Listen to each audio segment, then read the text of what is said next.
Like the echo of the rolling thunder beyond the horizon, the soundscape of legendary ideological conflict booms throughout the land of Camelot.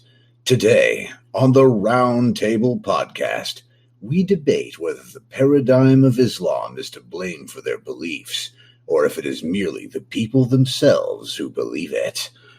Let's rock.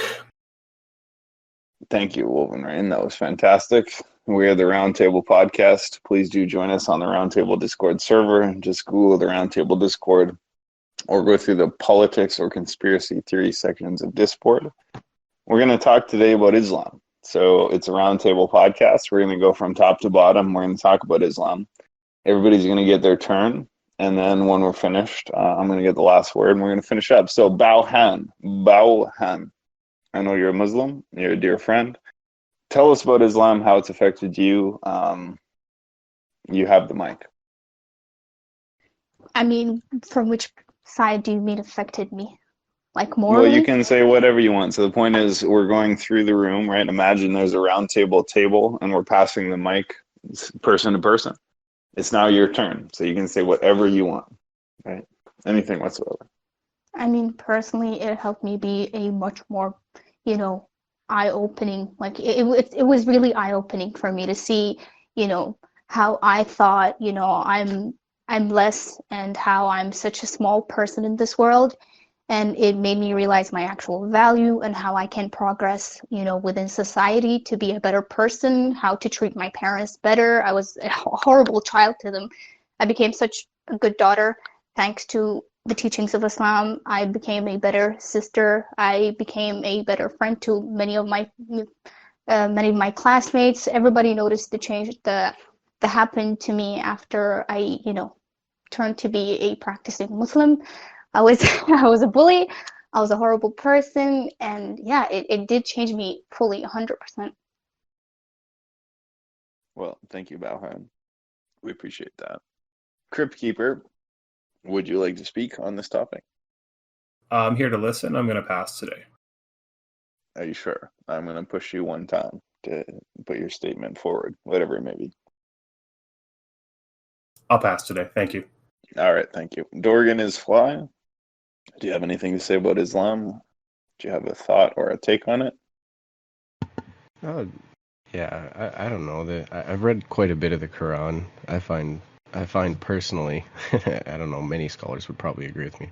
There's some contradictory aspects in the Quran itself, and I think if people really started to read the Quran and know more about this religion, they would see those contradictions are pretty prevalent.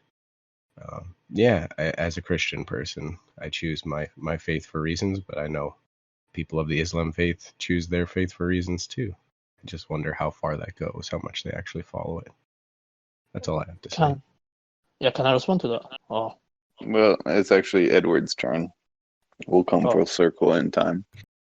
So, Edward, do you have anything for us on Islam, your take on it, etc.? Honestly, I know there's some radical aspects to it, like Surah 489 saying to seize and slay anybody who leaves Islam, and to subjugate and kill all Christians. And I know there's some Muslims who don't follow those things, even though the Quran says it. But I'm pretty sure it's because like they know from the moral law written on their conscience that that stuff isn't right, and even though it says it in the Quran, they won't do that. So I mean, I see in one way like they might not do that because they know it's not right, like just deep down morally, but the Quran will say it, but they just ignore it. I don't really have a problem with that. It's just, I guess that's just a way that their eyes are opening without them knowing it, I guess. All right. Hakeem Makina, do you have a take on this? Sorry, I was distracted. My bad. Someone else, go ahead. My bad. It's okay. You could just have a turn if you want. We're talking about Islam. We're talking about, really about Islam. So you can say anything you want, or we'll skip past.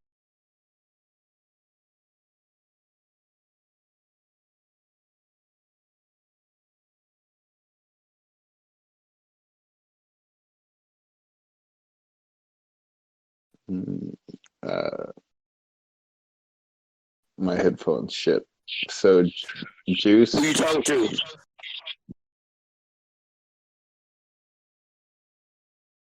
Juice, do you have a take on Islam? If I have a take on it, Yeah, a take on how, Islam affects you or what you believe about it. basically, I think most of these people, probably terrorists or something. I don't know. Is that it? All right. So, Luigi, your turn.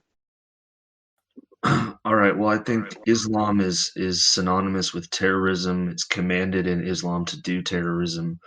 I have a list here, which is from Wikipedia, which details I've pasted since the 2000s all the terror attacks around the world, all committed in the name of Islam. And this list is probably about 200 terror attacks in that time. Many with over, in the hundreds of deaths and consistently. And I think this is just, these people are following Islam. These are all people who have had their limbs blown off, their heads crushed, drowned in cages. And all this was done in accordance to Islam. Now, I'm looking forward into these next decades of completely exterminating Islam from the world. It's going to take some brave men, but we are going to do it. So the debate is over in my eyes. All right, thank you. So, that was Luigi. Magical album. Your turn. Oh shit! It's my turn already. I was making coffee. All right, so Islam's affected my life in a personal way. I went overseas twice to 2 different wars, not directly to fight against Islam, but terrorism linked with Islam, obviously. But honestly, I really don't have too much of a problem with it. I have a problem with people or religions who just hold on to old ideologies that we know are wrong.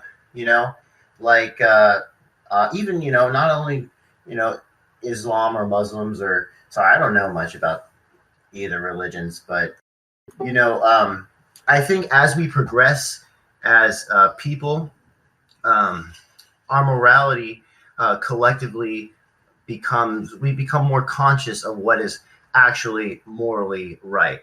And I don't think that holding on to past ideological ways to live life is really the right answer. So I think that's I don't know.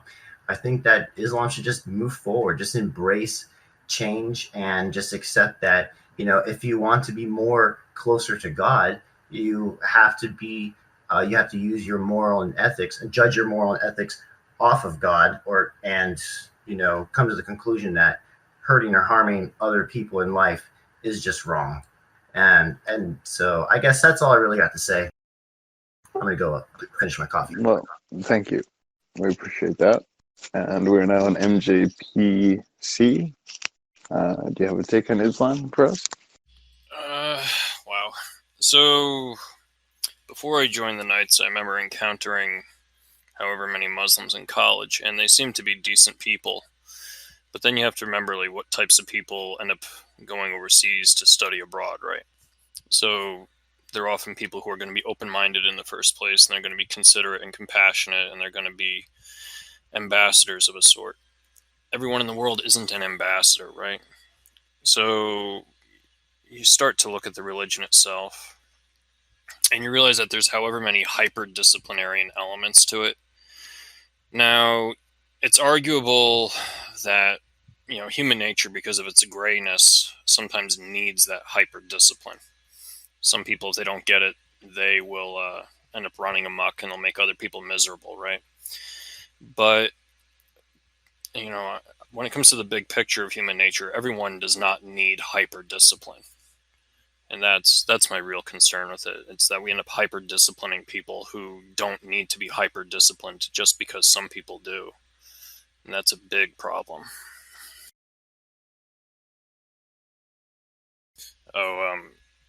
Just to clarify the confusion, when I said before I joined the Knights, I was talking about the Knights of Columbus there. Yeah, we can say something, yeah? If you don't mind.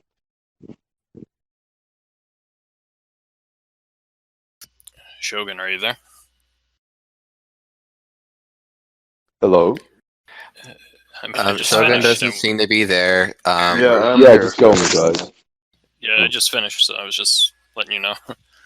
No, that was great, and I appreciate it. But Got anyone it. else wants to go ahead. Yeah, we can say something, yeah? We'll let everyone have You their guys sure? turn, and then we'll get back to you. Yeah, it is Muhammad Qasim's turn. So after we go through the lap, we'll start taking or having a little more open discussion, but it is Muhammad's turn. So if you would. Yeah, so it's a few points that were mentioned, so I just want to address them. Contradiction in the Quran, there's no contradiction within the Quran. You might find apparent contradictions, but they're not actual contradictions. So if a person who looks into it a bit more, they will know it's not contradictions. Allah has said, we have without doubt sent down the message, and we will certainly guard it from corruption, in Surah 15, verse 9. So also, if this book, Allah says, had it been other from had it been from other than Allah, there's an echo. Had it been from other than Allah, they would surely. Dude. Yeah, it's an echo still. Yeah, had it been from other than Allah, they would surely have found it in it, the Quran many contradictions. So there's no contradictions within the scripture, and if any scripture does have contradictions, it actually does disprove the actual scripture, because it shows that the Creator wasn't able to preserve it, or the message was tampered by humans, and so we cannot differentiate between the truth and the falsehood. So we can't take it as a legitimate source for guidance or anything for that matter. And secondly, there's another point I'll mention about violent verses. So the violent verses are war contextualized. So what happened was the Prophet, he had enemies, and so then there was a certain period of time where no permission of fighting was given. So that was about 10 years or something. And then permission was given to fight them. And these were the enemies who were killing his companions, who tried to kill him as well. And he was a prophet of God, and then he was given permission to attack back. And after having so much patience, after trying to reconcile so many times with them, and then permission was given. So all the verses in the Quran where it talks about violence and kill them wherever you find them, these kind of verses, they contextualize according to the verse of the Quran where it says, Allah does not forbid you to be kind to those who don't kill you on account of your faith, and don't drive you out of your homes. So we would contextualize that. And another thing was, people do gruesome killings in the name of Islam and stuff. We will say that's not representation of Islam. We will say that's a geopolitical situation due to that why it's taking place. Example would be Syria. There's people decide rebelling against the government, and then chaos happened. Now people just want to fight and try preventing oppression. So many groups form themselves, and they're trying to get rid of the oppressors, and they're using Islam as a because obviously they're going to be dying, and Islam is part of their life, and so they point Islam first, and in that way it's a power move as well, because they get a lot of followers to join them.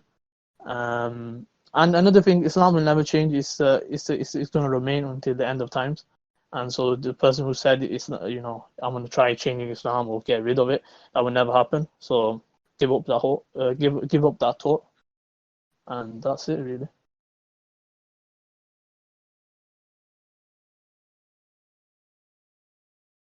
Okay, thank you. I appreciate that. And we are going to continue to move through the list. So who does that bring us to?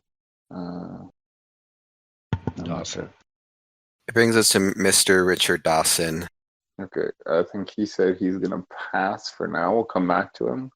Open Eye Project, you got a few minutes if you want to weigh in on Islam. Oh, shit. Damn it.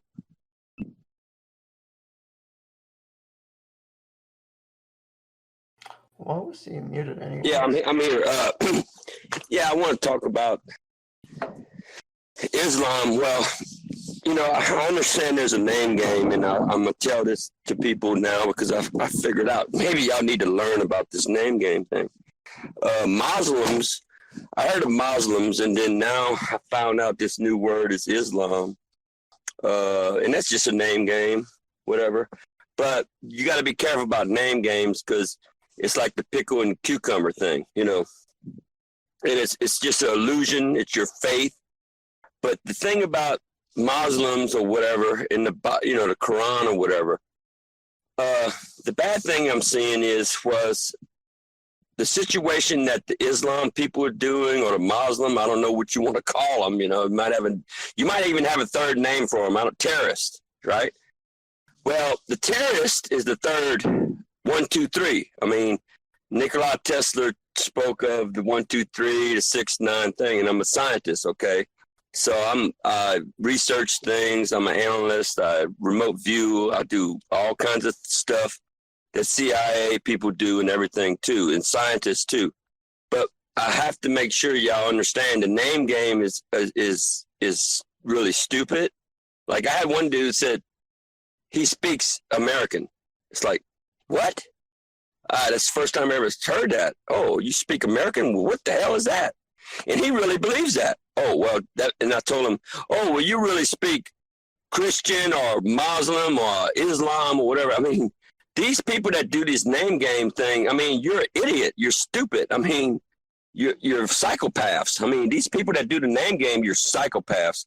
And I looked in the eyes of Islam or Muslim, whatever you want to call them, cutting people's heads off. And I saw a demonic evil. And the Catholic Church, long ago, if you looked in the eyes of a Catholic priest about to kill a witch or a heretic, they were doing the same thing that the Muslims are doing now. It's just a different people, different religion. And far as the most evil religions I know about, I could say the Catholics and the Muslims are sleeping in the same bed, but I don't agree with the way they killed animals for sacrifice with, Moses and stuff. Because in Isaiah, I agree with him. I says, you know what? I'm sick and tired of you killing animals. I agree with him. I'm really, if I was seeing y'all kill humans as well as these animals as your sacrifice, cutting people's heads off, I actually seen them cut their freaking heads off. Christians. I mean, until you see that face to face, you have no idea what I'm talking about. Because you might assume your faith or your beliefs or whatever, but when you see someone get their freaking head cut off, I mean, because of religion, these leaders, you got to understand, the leaders of our civilization are wrong because using nuclear energy, they're destroying this planet.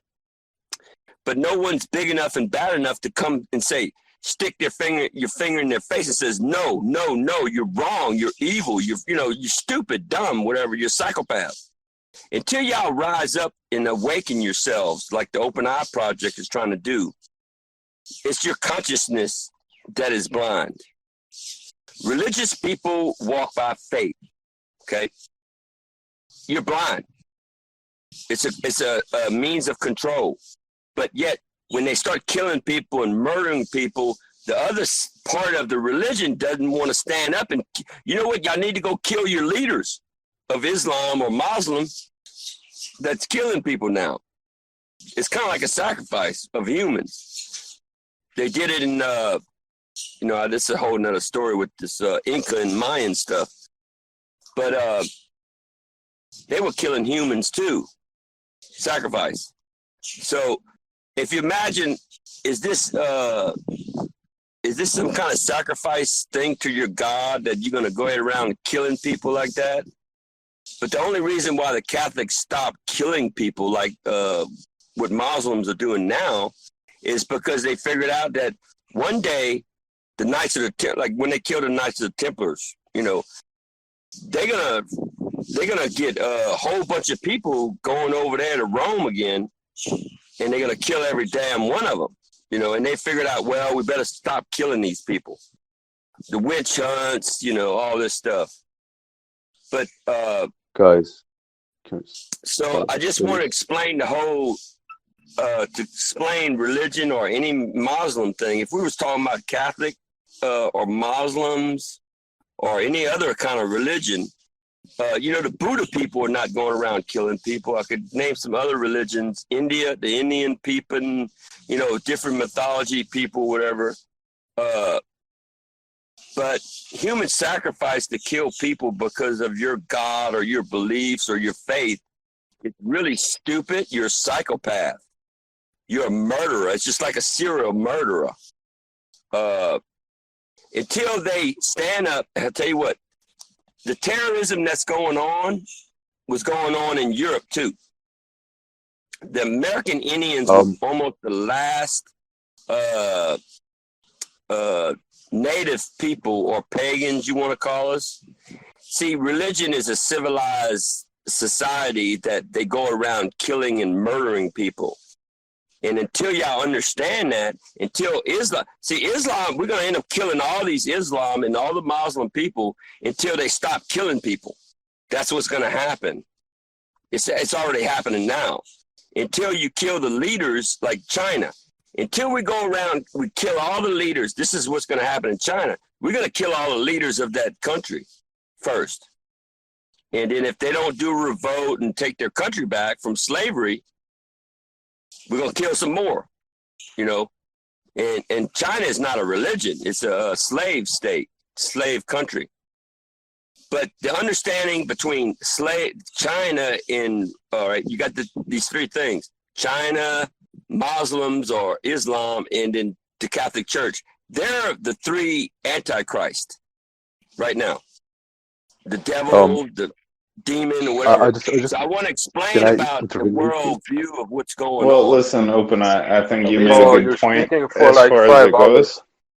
But we have to move on so we can get through everybody. Okay, all right. So thank you. Thank you. So Poopy McFartface, aka Seymour, it's your turn. We're talking about Islam. You're on the mic if you want to say something. Oh yeah, I'll put my 2 cents in. I noticed, like, when Muslims aren't in control, they act like they're like tolerant and like non-extremist, if you want to put labels on it. And then what they do is they don't assimilate, and then they try and gain power.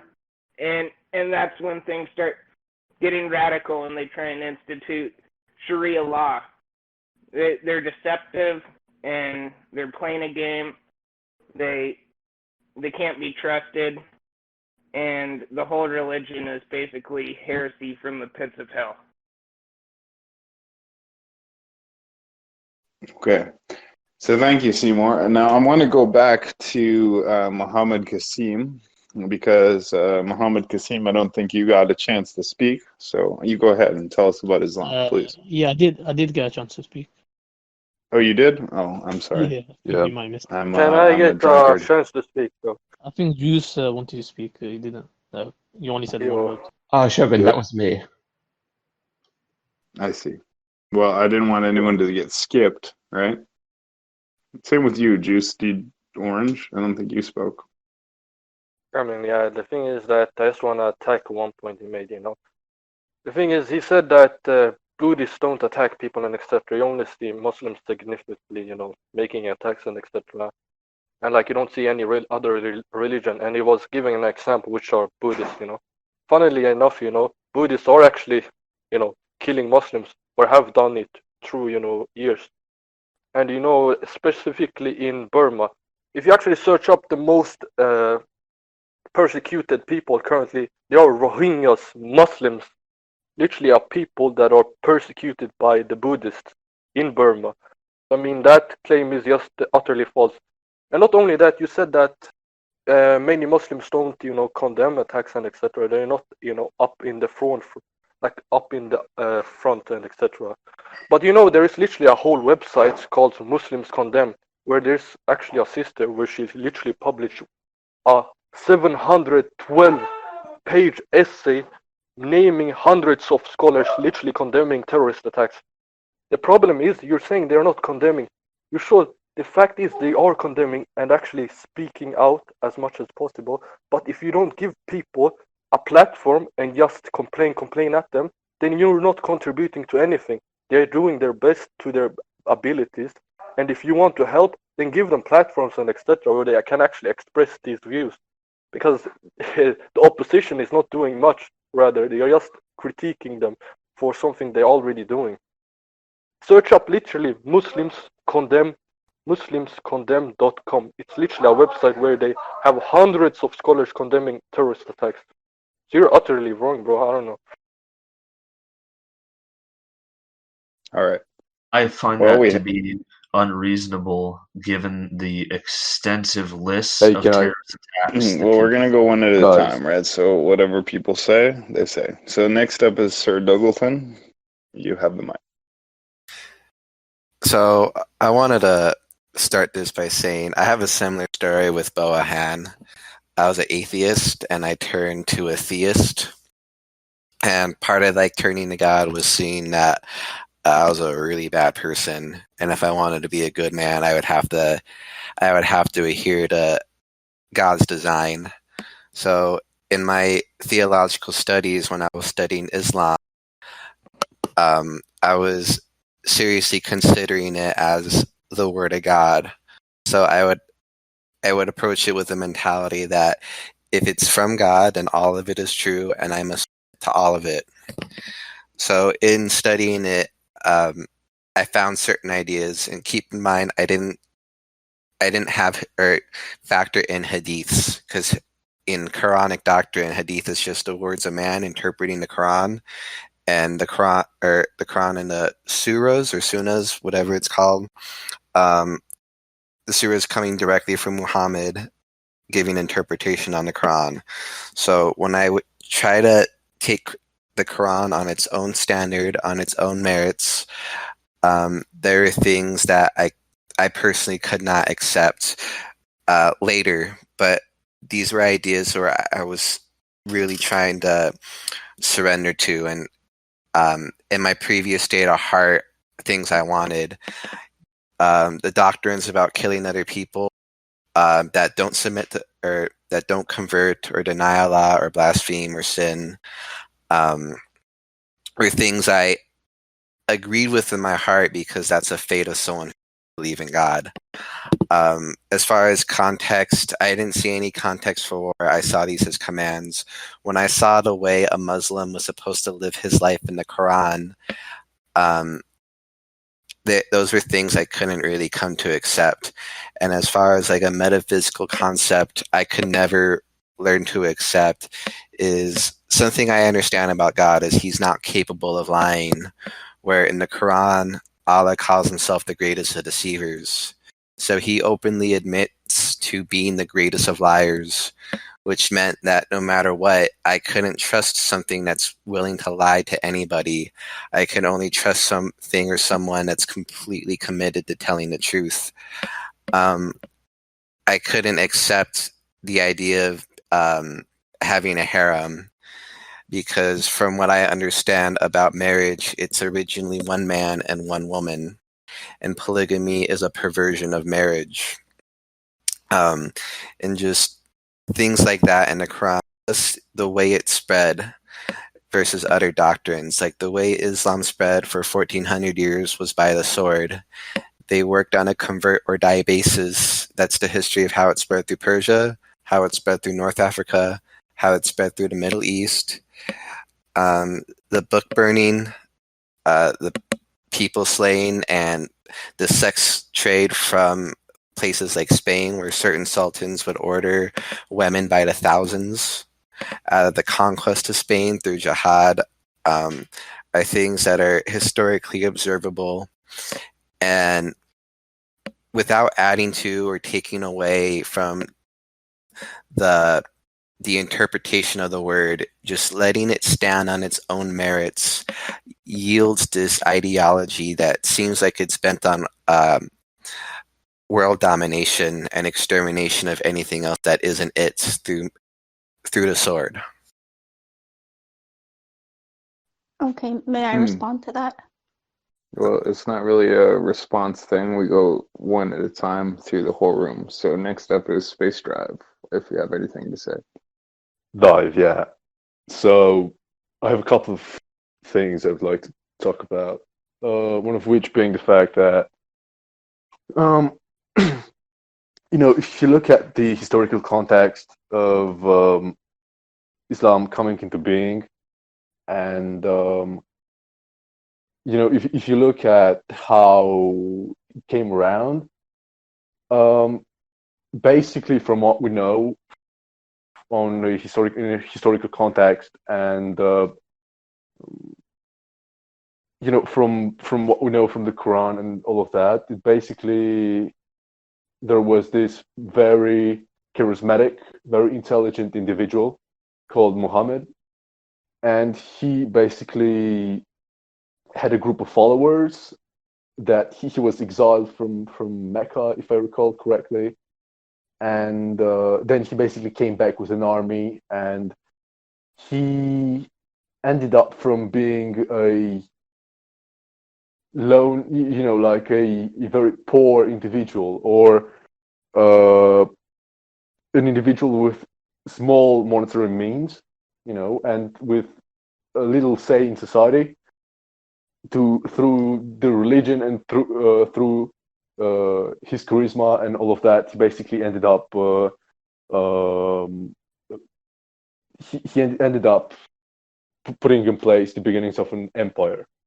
Now, the thing is,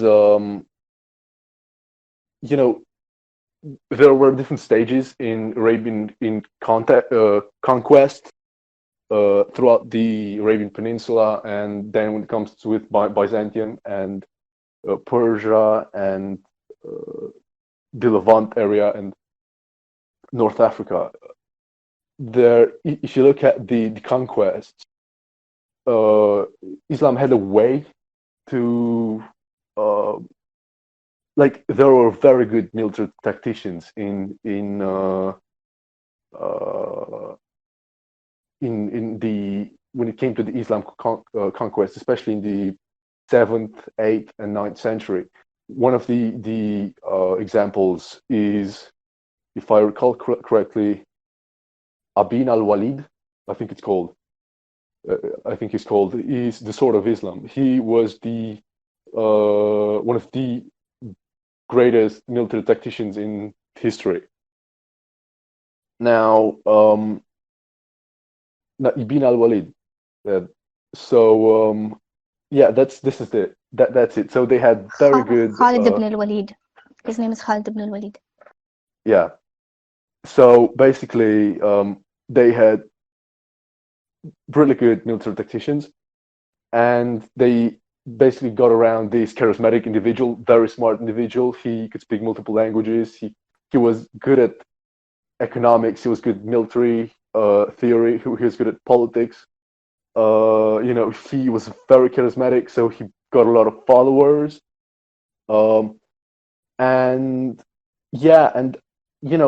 Then Islam spread. If you look at the military strategies that were implied and were used by the Islamic forces, were just brilliant. Now, after Muhammad died, basically in the 8th century, I think it was the 8th century, wasn't it? Anyway, after Muhammad died, basically they had to elect an individual and to lead them further. And basically, they made up a system because there's the Shia-Sunni conflict. The Shia being the Sunni believe that the religious leader of a community is elected, and the Shia believe that he is basically appointed through heredity. Basically, it's given from father to son, the leadership of the religious community. in Islam. Now, so those are the two main sects, and from what I understand, they had gone different ways ever since that point, the death of Muhammad. Now, this is like the early historical context. What they did, the Islamists did after the death of Muhammad, they basically conquered the Arabian Peninsula, and then there were three major powers in that region. There was the Byzantium, the Eastern Roman Empire, and to the west, to northwest, to the northeast, there was in Persia, in modern-day Iran, there was the Persian Empire, the Sassanids, and in the Arabian Peninsula, there were the Islamists. Now, what they did is, what Islamists did, they had really good, yet again, military commanders, but they basically played the two powers against one another. So it's like the third takes all, you know? So they played the two powers because that was like the Bermuda Triangle, you know? The three factions were fighting with each other. So, yeah, they basically entered the Levant, the Syria and modern-day Syria, and then they attacked everybody, and they still won, you know? They and honestly, like if you look at the historical context and at the facts, is really impressive, you know, for a force that small to destroy so many armies. Now, if you also have to think about the context that those two empires were old empires, there were a lot of problems in Byzantium and in Persia, and you know, that may have been a reason as to why they fell. But just to wrap things up, in Persia, the Persian Empire, the Sassanids fell against the Islamic hordes and the Islamic armies, and the Byzantium just was very close to falling. They only held because of good leadership, and also because they were kind of too big to fail. They were too big to be eaten up so soon, basically. And they held until the fall of Constantinople and, you know, the coming of Turks in Anatolia. Now, this is the historical context, like the early historical context, and then they just spread because they had open the whole world, you know, the rest of the world was open up for conquest. Those first two empires were the hardest to win against, basically. Now, also, if you look at the technological advancements of Islam and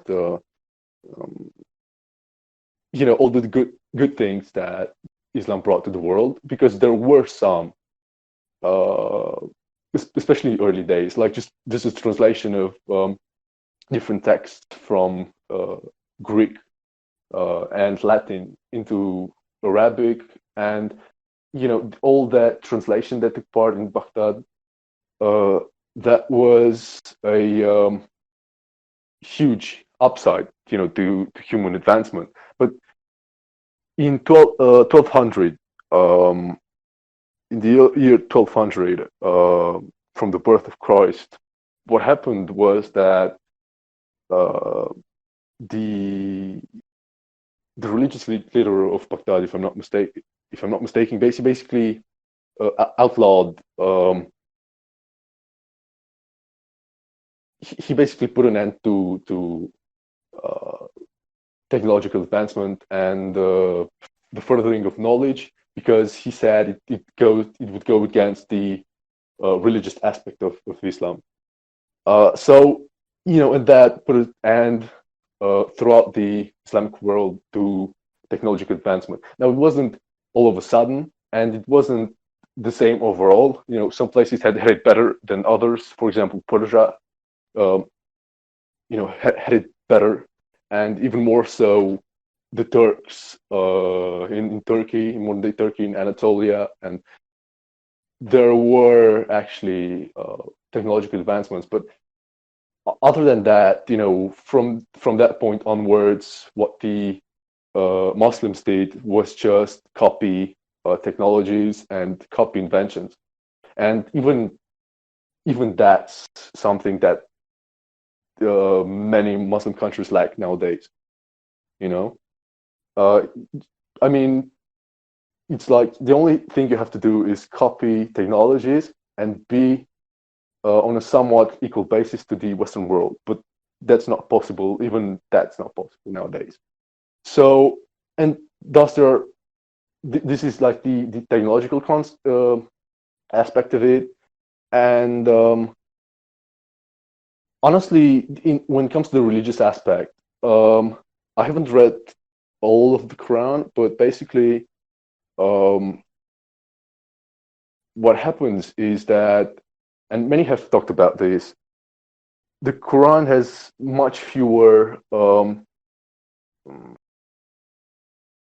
fantastical, reasons put in place to explain certain things that happen in the world, like the movement of the stars and movement of the sun. And in Christianity, is all about, God does that, God does this, God,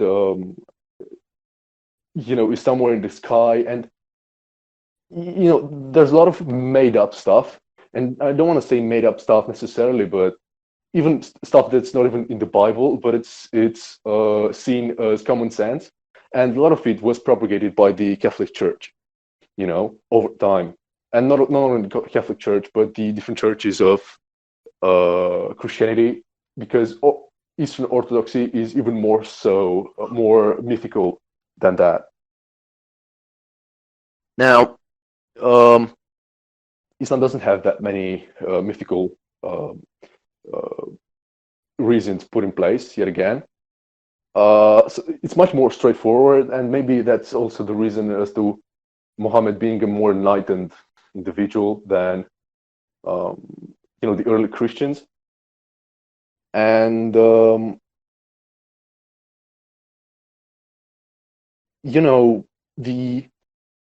in a sense, the thing about Islam is that, as I think Muhammad Qasim said,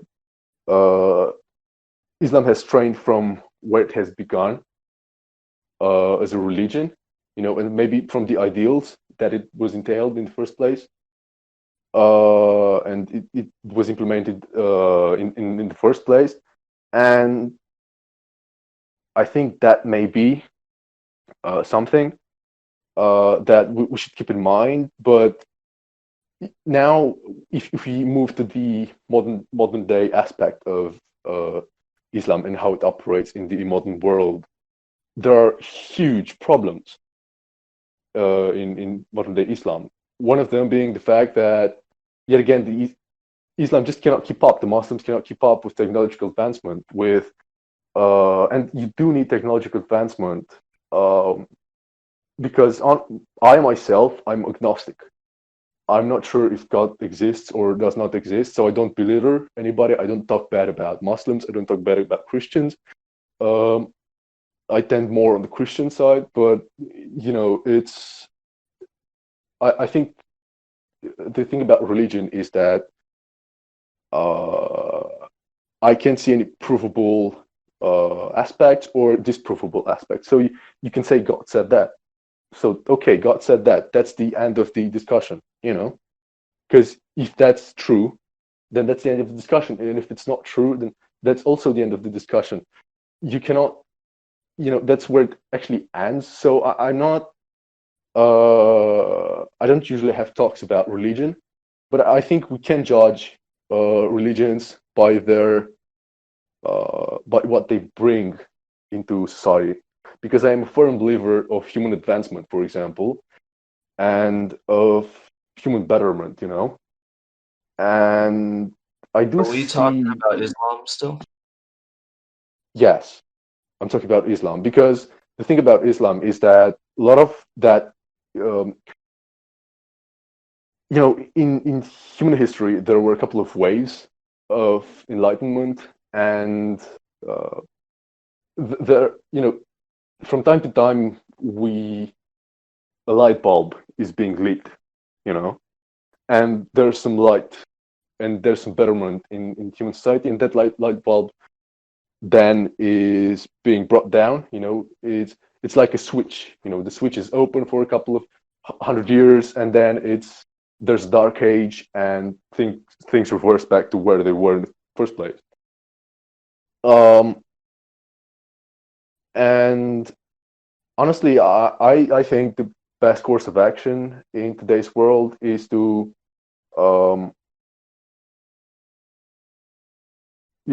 think about the advancement of humanity. And even for Muslims, that was one of the things that Muhammad kind of preached, from what I understand.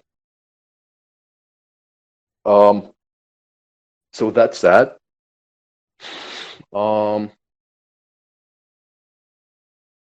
Now, yet again, there are problems with Muslim countries. One of the big problems is the fact that there is the separation between church and state. In Muslim countries, there is none, and I'm not talking about that's the big pillar of a functioning society, not a democracy. I don't really believe in democracies. I believe in republics, but we don't have. There's no separation between church and state in Islam. There's no separation between the religious leadership and the political leadership. And honestly, then there's the corruption that goes on in Islam and in Islamic countries, the nepotism that goes on. Okay, I'm sorry, but we do have to move on because we have to keep a certain period of time for each person. But we do thank you for what you had to say. Thank you also. Thank you very much. Sir Bedivere, if you're there, you have a mic. Yeah. Religion, Muhammad, Islam, Quran. I feel like,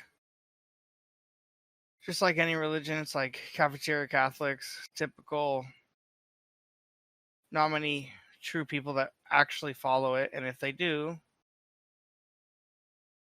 it's a ideological extreme, and it's pretty much that simple, unless you want to dissect it. That's all I have to say. All right. So that takes us to Luna. I think, Luna, are you there? Do you want to speak on Islam? Actually, I would like to go on Islam since, I didn't talk initially. That's cool. Of course. All right. So the thing is about Islam, we can look at it as how it affected society, after it emerged, how it affected different civilizations and how it affected neighboring countries. We know that Islam was a driving force behind many conquests and many wars of conquest where people would, dominate other civilizations and just essentially destroy them. So I think it's dangerous. I really, really think Islam is a very dangerous thing. I absolutely am very afraid of it. I think it's something that scares me to my core. At night when I think of it, I actually do sometimes think of the terror of Islam. And I honestly think one of the best ways to go about dealing with this, as I've said previously, is people like the masked Arab or people like, logicians going over the structure of the Quran, pointing out the flaws in it, which there are many and plentiful, if you actually are honest with yourself and go at it the Arabic way, as masked Arab did. He goes the true Arabic way and gets the core of the Quran. He goes to the original source, and he gets the most authentic hadiths, and he essentially debunks the crap out of the religion. Why?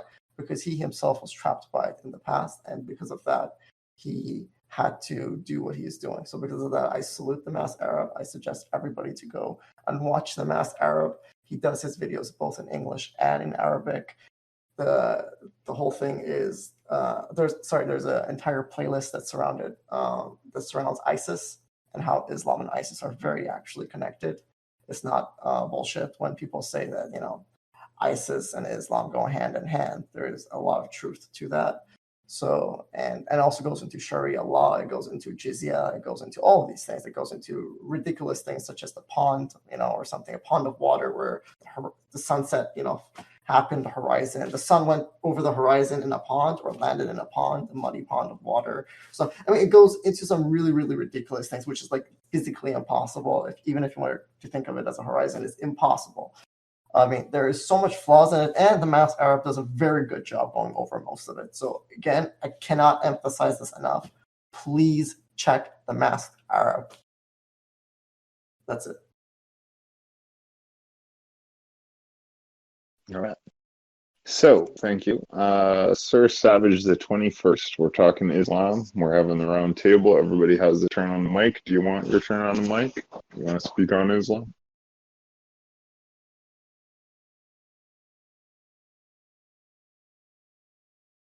All right. So, Space Tribe Luna, do you want to take your turn on the mic?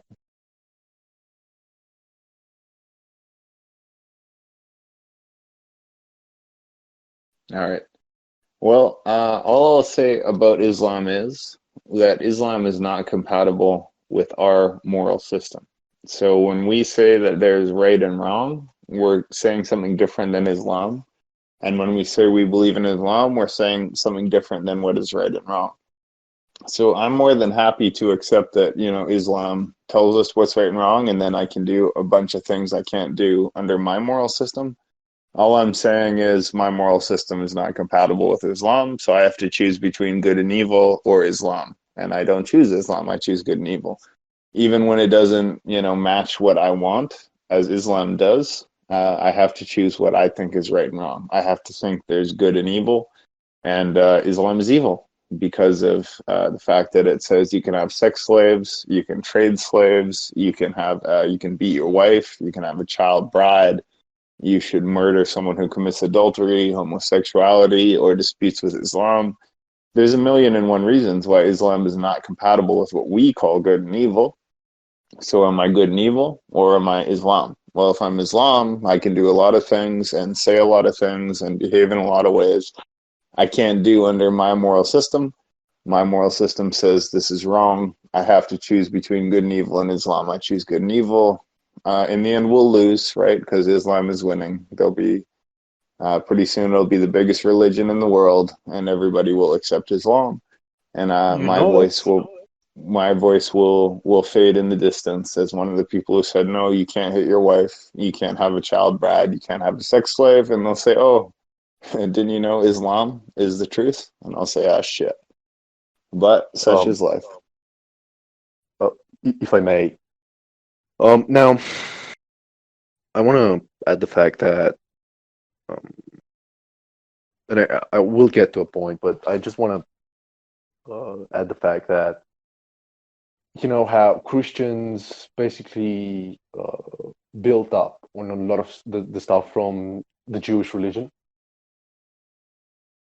Islam had built up from a lot of the stuff from Judaism and Christianity.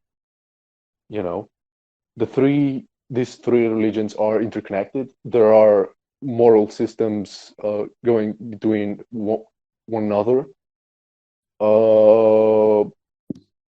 and that's because one of the passages in the Quran is that you shouldn't. Yeah, like it's kind of like give Christians and Jews the chance to like let them be. You know, if you conquer them, make them pay the jizya, the tax, but you know, let them be. And it's kind of like the Christians are portrayed as better than the Jews, and the Jews are portrayed as better than everybody else. who isn't Christian, Muslim, or Jewish. You know, that's the scale of things. And for example, Buddhists, Muslims don't give a fuck about Buddhists, and Buddhism is a monotheistic religion. That I'm not even talking about, animist religions or pluritheistic religions, because those, get scrapped very fast out of existence. So that's one thing. Now, the second thing is the fact that the biggest problem with Islam is that there is no technological advancement, and there just isn't any. And my biggest fear is that if we all become Muslims in a couple of years, or in 100 years, in 3 millennia, whatever, if Islam takes over the world, there will not be any technological advancement, and all we need is an asteroid to come down and kill us all, basically. To have some big cataclysmic event that just fucks us up completely. And there's the talk between which is better, Islam or communism. Like, which one would you pick? And that's kind of a hard question to answer, but in a sense, communism fails, and something else comes out from it. When it comes to Islam, like, that's it. Once they take over, there's no going back. There's no technological advancement, and all it takes is just one caliph, one religious leader to say that technological advancement is bad, and there isn't anymore. Then there's the fact that Islam does not permit any Socratic dialogues. There's no, the way we have a discussion right now, there is any in Islam. And I'm not saying, let's be honest. Once Islam takes over, there's not going to be any going about away from the Quran, or doing something that's not in the Quran. It's going to be very strict. That whole situation is going to be very, very strict. So are we talking about the Quran right now, or Islam? Both. Yo, can I? Everything that has to deal with that. Let's talk a bit about something more specific about, like, the Quran and its commanding terrorism and jihad, because that's clear. That's a clear evil doctrine. Jihad is terrorism. It's about it's about blowing up people, and this is carried out in real life. And this is one facet of Islam, which Islam commands this terrorism. This is why I believe we need to be relentless in outlawing Islam across the world.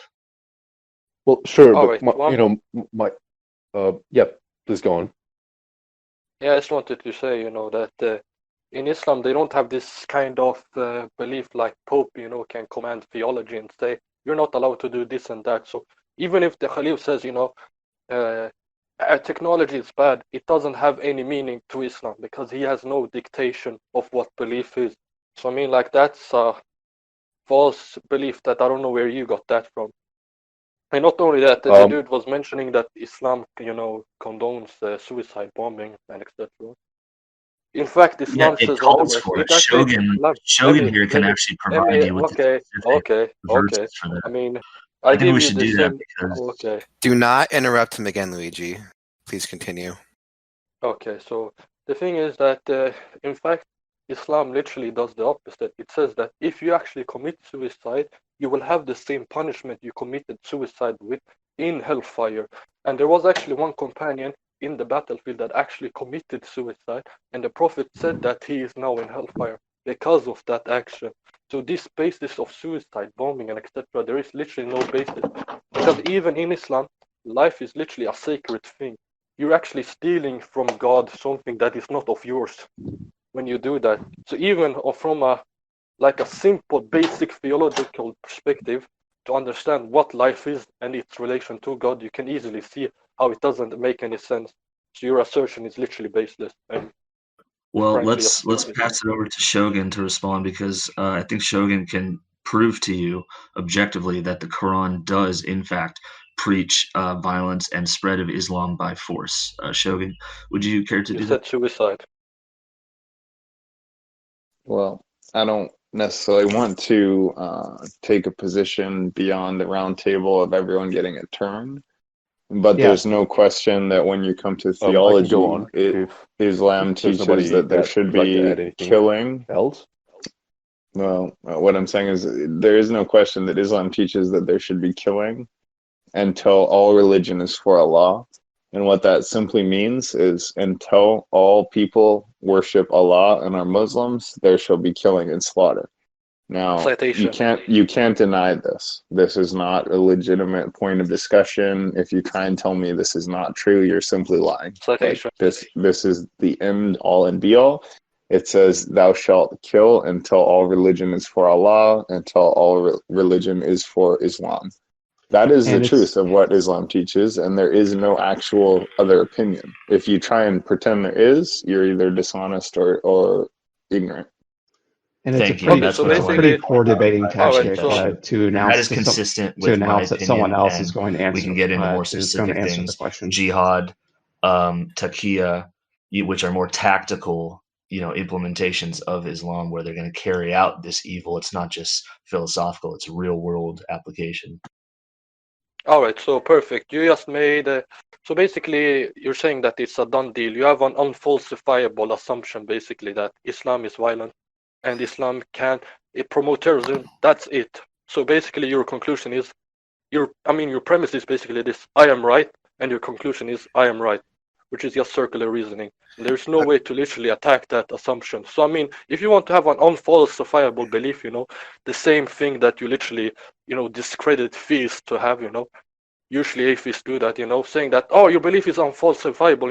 It's like saying it's an invisible, sky, like sky she's something like that. The sky she's human being that is just wandering around, which is, unfalsifiable. Then you can have that, but just admit at the end of the day you're saying I'm right because I'm right, and there's no basis for But that. Juice, is it unfalsifiable, right? Because Muslims do believe in the Quran.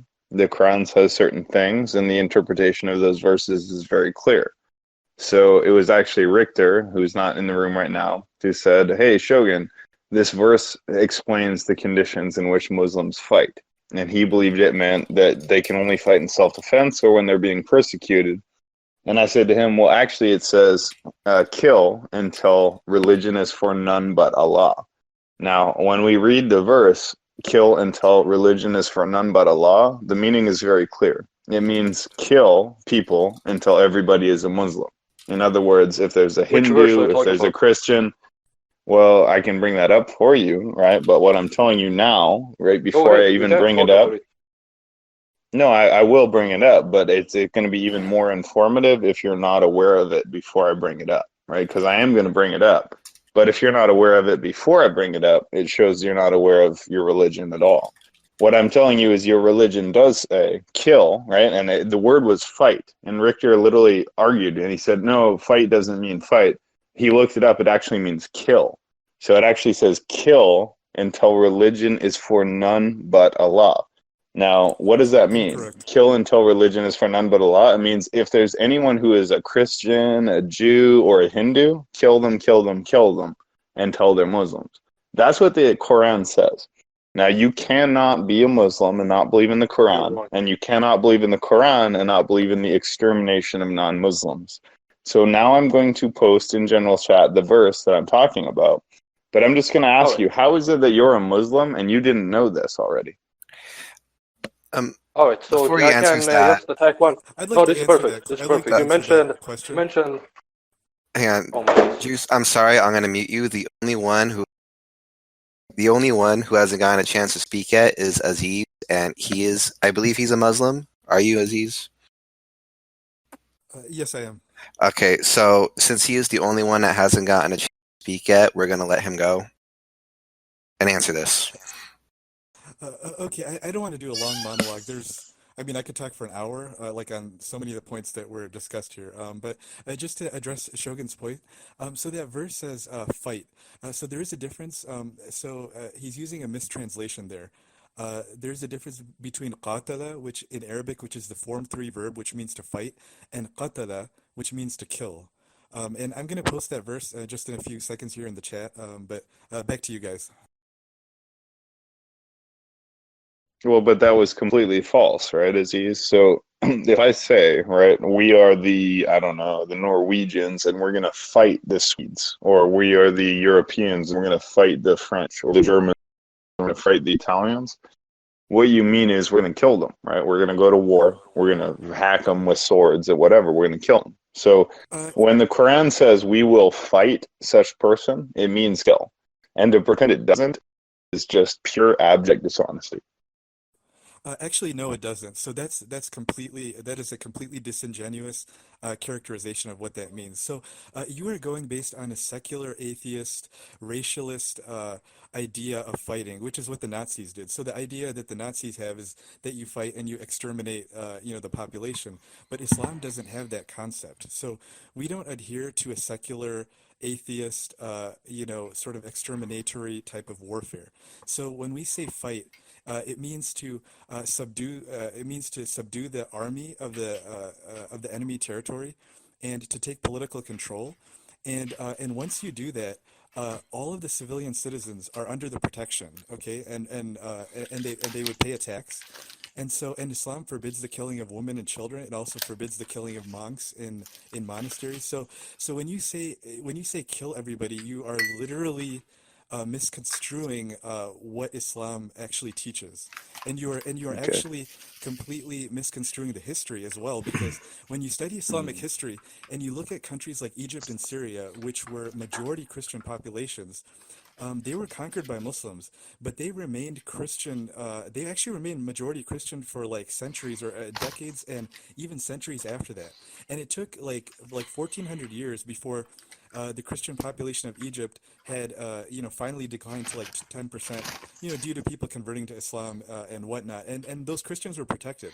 Ask Egyptian Christians, ask Syrian Christians, who lived under Islamic rule for centuries. They were not wiped out. Even in Syria to this day, after 14 centuries of Islam, 10% of the population is Christian. Now, in the West, you don't know these statistics. So in your mind, you have this idea that, it's sort of like a fantasy that once Muslims conquer a territory, they exterminate everybody who's not a Muslim. Look in Syria, 10% is Alawite, 10% is Christian. And so this is completely not true. This is based on propaganda that you guys have been fed by a lot of Zionist outlets that have an agenda to make you hate Muslims because they want you to support the state of Israel. And that's one of the reasons. And then there's also an agenda by secular humanists who basically want the world to live under an ideology that is free from God, because they want to engage in their own sinful activities. Okay, so they want to justify, homosexuality. They want to justify transgenderism, abortion, and whatever else it is that they want to justify, and like legalizing all drugs and everything. And they see religion as standing in their way of that. They want to support the porn industry and prostitution. So they will make all these lies about Islam and Muslims because they know that Islam is against their agenda, and their agenda is basically to put their own intellect above God. So a secular humanist believes that his intellect is the highest authority in the universe, and they don't like being told. They don't like having to submit to any other external authority or any other rules and regulations. They want to be a free individual, like in the fullest sense. And when I say free, they want to be free to commit any type of sin or immorality. And they don't want to be called it. They don't want that to be called that way. So that's why they will that's why they will put all this propaganda out there against Islam. And so people like you and all kinds of other people will have this thing. Oh, the Quranic verse says, kill all the people. And no, it doesn't. I'm going to post that verse, and I'm also going to post an entry from the Arabic dictionary, because most of you have not studied Arabic. Most of you have not studied Arabic. Hold on a second. And you don't know the difference between a Form 1 verb and a Form 3 verb, okay? And what the implications are and how the meaning changes. Qatala versus qatala. Those are two different words in Arabic. So that's just scratching the surface. I mean, I could go on for 2 hours here, but I'm going to stop here. I don't want to monologue and take up the whole mic. Can you No, say? it's completely fine. Can you say those I wanted to words say slower something. because they sound identical? Well, I have some points I'd like to make. Go ahead. So, this whole, Muhammad's commands against in war, it seems to be a hoax. I don't know. Maybe I'm on this Wikipedia page right now. And what I mean, so like, here are some of the examples. So, for instance, you said that, let's see. We'll start from the top, right? Don't cut down a tree, right? So Muhammad says, don't cut down trees. However, he does cut down and burn trees when he burned the trees of Banu Nadir. Don't kill women. He says, don't kill women. But let's see, where else? So basically, let me link this. There's a lot of hypocritical stuff that seems to be that Islamic people are using the complete opposite to justify their means. I don't think you're being very honest about your religion. I can't be. I don't want to be disrespectful at all, but I can't help but getting the feeling that the Muslims do this tactic because they practice for legitimate debate, but they implement false. Like Scientologists will just argue, when they get into debate about Islam, and they'll do this tactic where they just keep going on, and they're not even commenting, they're not even responding to the things that we're saying at them. Well, and I want to say something, right? So when I make a claim about Islam, hold on. When I make a claim about Islam, I'm never going to lie. I'm never going to fabricate something. I'm never going to make something up. I'm only going to say what Islam says itself. So people in the chat are saying, oh, this is from such and such a website that is anti-Islamic. However, if you read it, it will say Quran 489, Quran 495. Now, I have two Qurans, right? So I can open my Quran, I can go to that chapter, I can go to that verse, and I can confirm that this is what Islam says in the Quran. Now, you cannot be a Muslim and not accept Quran, right? You cannot be a non-Quran Muslim. That concept makes no sense. If you're a Muslim, you believe in the Quran, it says what it says, okay? It says what it says. And those of us who cannot read Arabic, despite what you say, we can still understand what the book says, right? Because it's translated into English, just like any other book. So we can read the Quran in English and we know what it says. So if you're going to dispute what Quran says, be my guest. Dispute what Quran says, but don't try and fool us that it doesn't say what it says in plain English, because we can read it, right? It's not actually untranslatable, despite your delusion that Arabic cannot be translated to English. We can read the Quran in English, and we know what it says. So when you try and deny what the Quran says to hide the nature of your religion, you're not fooling anyone. You're certainly not fooling me. I can read your book in my language, okay? Your language is not a magical special language that can't be translated. Arabic is no different than French or German, Italian or Spanish. It can all be translated into English. And yes, we can read what it says. I want to address a couple points you brought up. So yes, after Islam conquered certain regions like Syria and Egypt, Christians and Jews and people were allowed to live peaceably in there. The two key factors to that is, one, they had to pay a heavy tax, and two, that only came after rather large and systematic exterminations of the people in order to establish the legal dominance over them. There's a huge amount of bloodshed that comes right before that living in peace. In like Syria example as being a Christian, and that didn't come until a long time afterwards. Yeah, and that's one thing I think Aziz, you were putting words in Shogun's mouth when you said exterminate. We never said anything about exterminating, but when you conquer anything, especially in 600 AD, you're definitely killing people. Not only that, but there's tons of evidence that they raped their war captives. Like I don't understand how you could say it doesn't fight doesn't mean to kill. That's just a ridiculous. We haven't even talked about the United States Could you provide some evidence that there was Muhammad, I was talking. It's literally history. We haven't even scratched the surface of American Muslim crime. I mean, they're involved in a lot of bad shit here in America. Gangs, criminal gangs, and they were implemented into office where groups like BLM could mobilize and radicalize because Muslims were appointed into office in very high office from Obama. They were put in the Department of Homeland Security. They were elected to a lot of positions, and there was a lot of Muslim infiltration going on. The simple fact is, right, Islam is clear. The conditions for peace in Islam are total acceptance of Islam. There's no condition for peace in Islam other than total acceptance of Islam. So for as long as there are people who worship Vishnu or Shiva, Brahma or Krishna, Jesus or Mary, then there is no peace. The only peace in Islam is submission to Islam, right? That is the fact. When you deny it, you lie. I know you're lying. I assume you know you're lying and that you're intentionally practicing taqiyya, because there's no other interpretation of your behavior, right? Because your Quran is clear. It's just as easy to interpret for me as for you. So when the Quran says, fight, translation, kill, until religion is for none but Allah, I know that that means kill people until everyone is Muslim, and so do you. So when you deny it, yes, you are lying. You're being dishonest. You're practicing what I call taqiyya, which is something your religion permits, which is dishonesty in the name of your religion to hide the nature of it from people who are not part of it.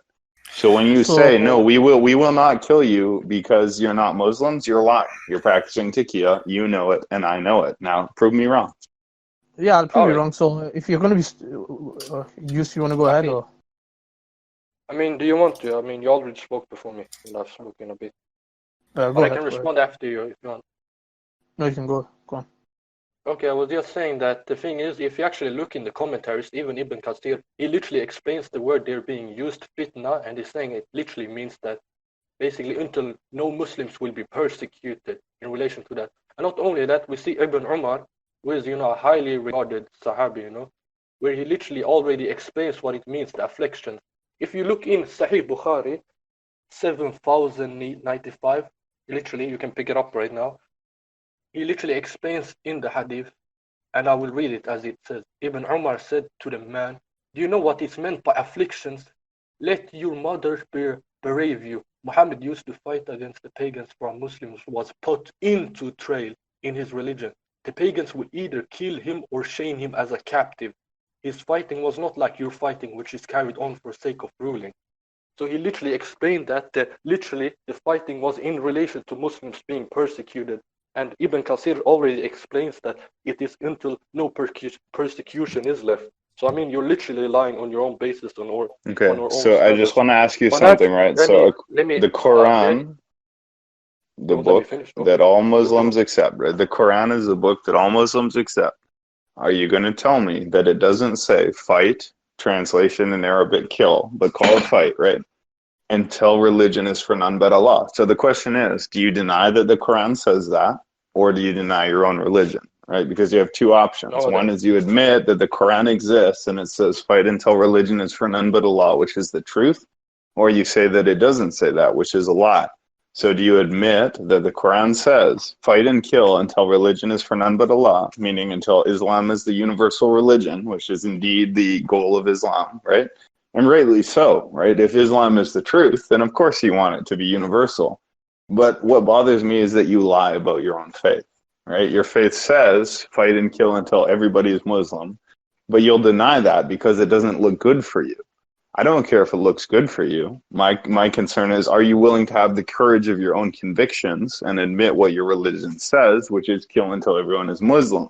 That's what Islam says. Are you going to admit it or not?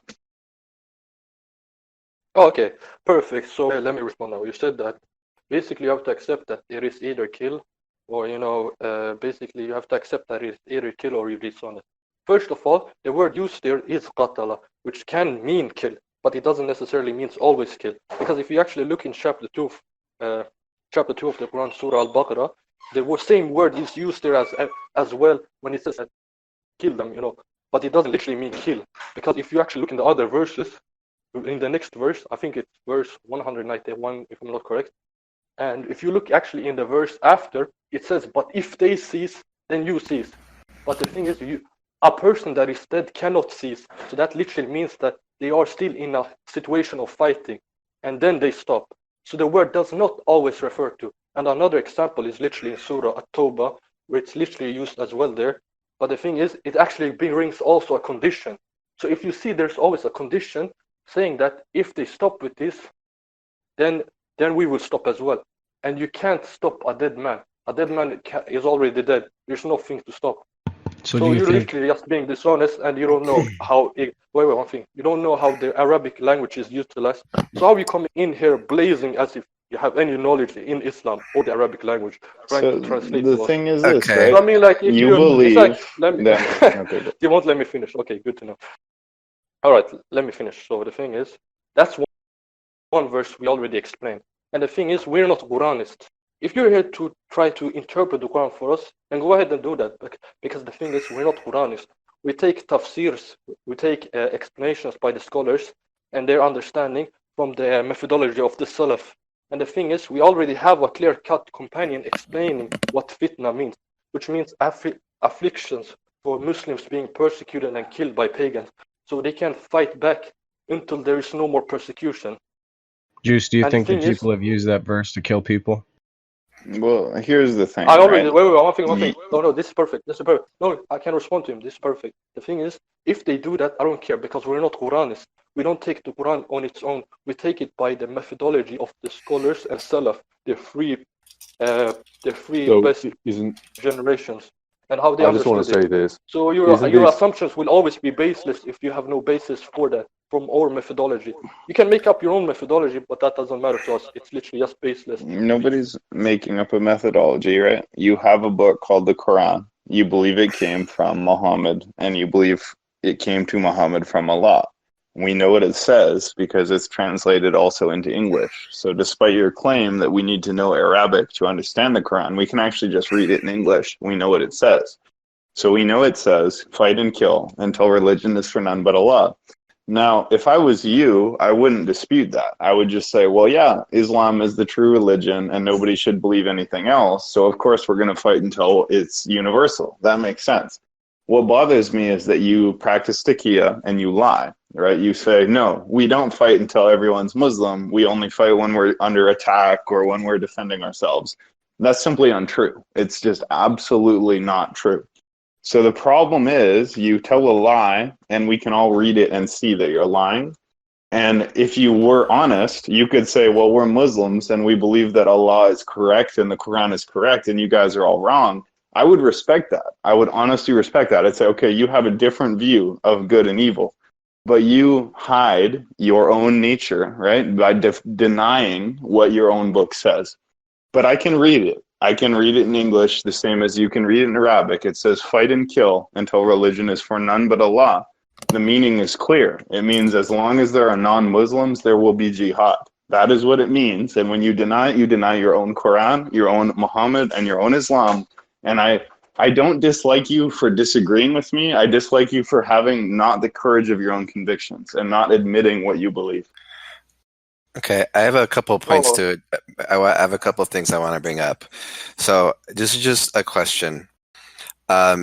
Is it not true that Al-Walid ibn Abd al-Malik, the Caliph of the Umayyads, the tribe that it was the same Arab tribe as Muhammad, when they conquered Spain, did he not order 3,000 blonde virgins to use as sex slaves?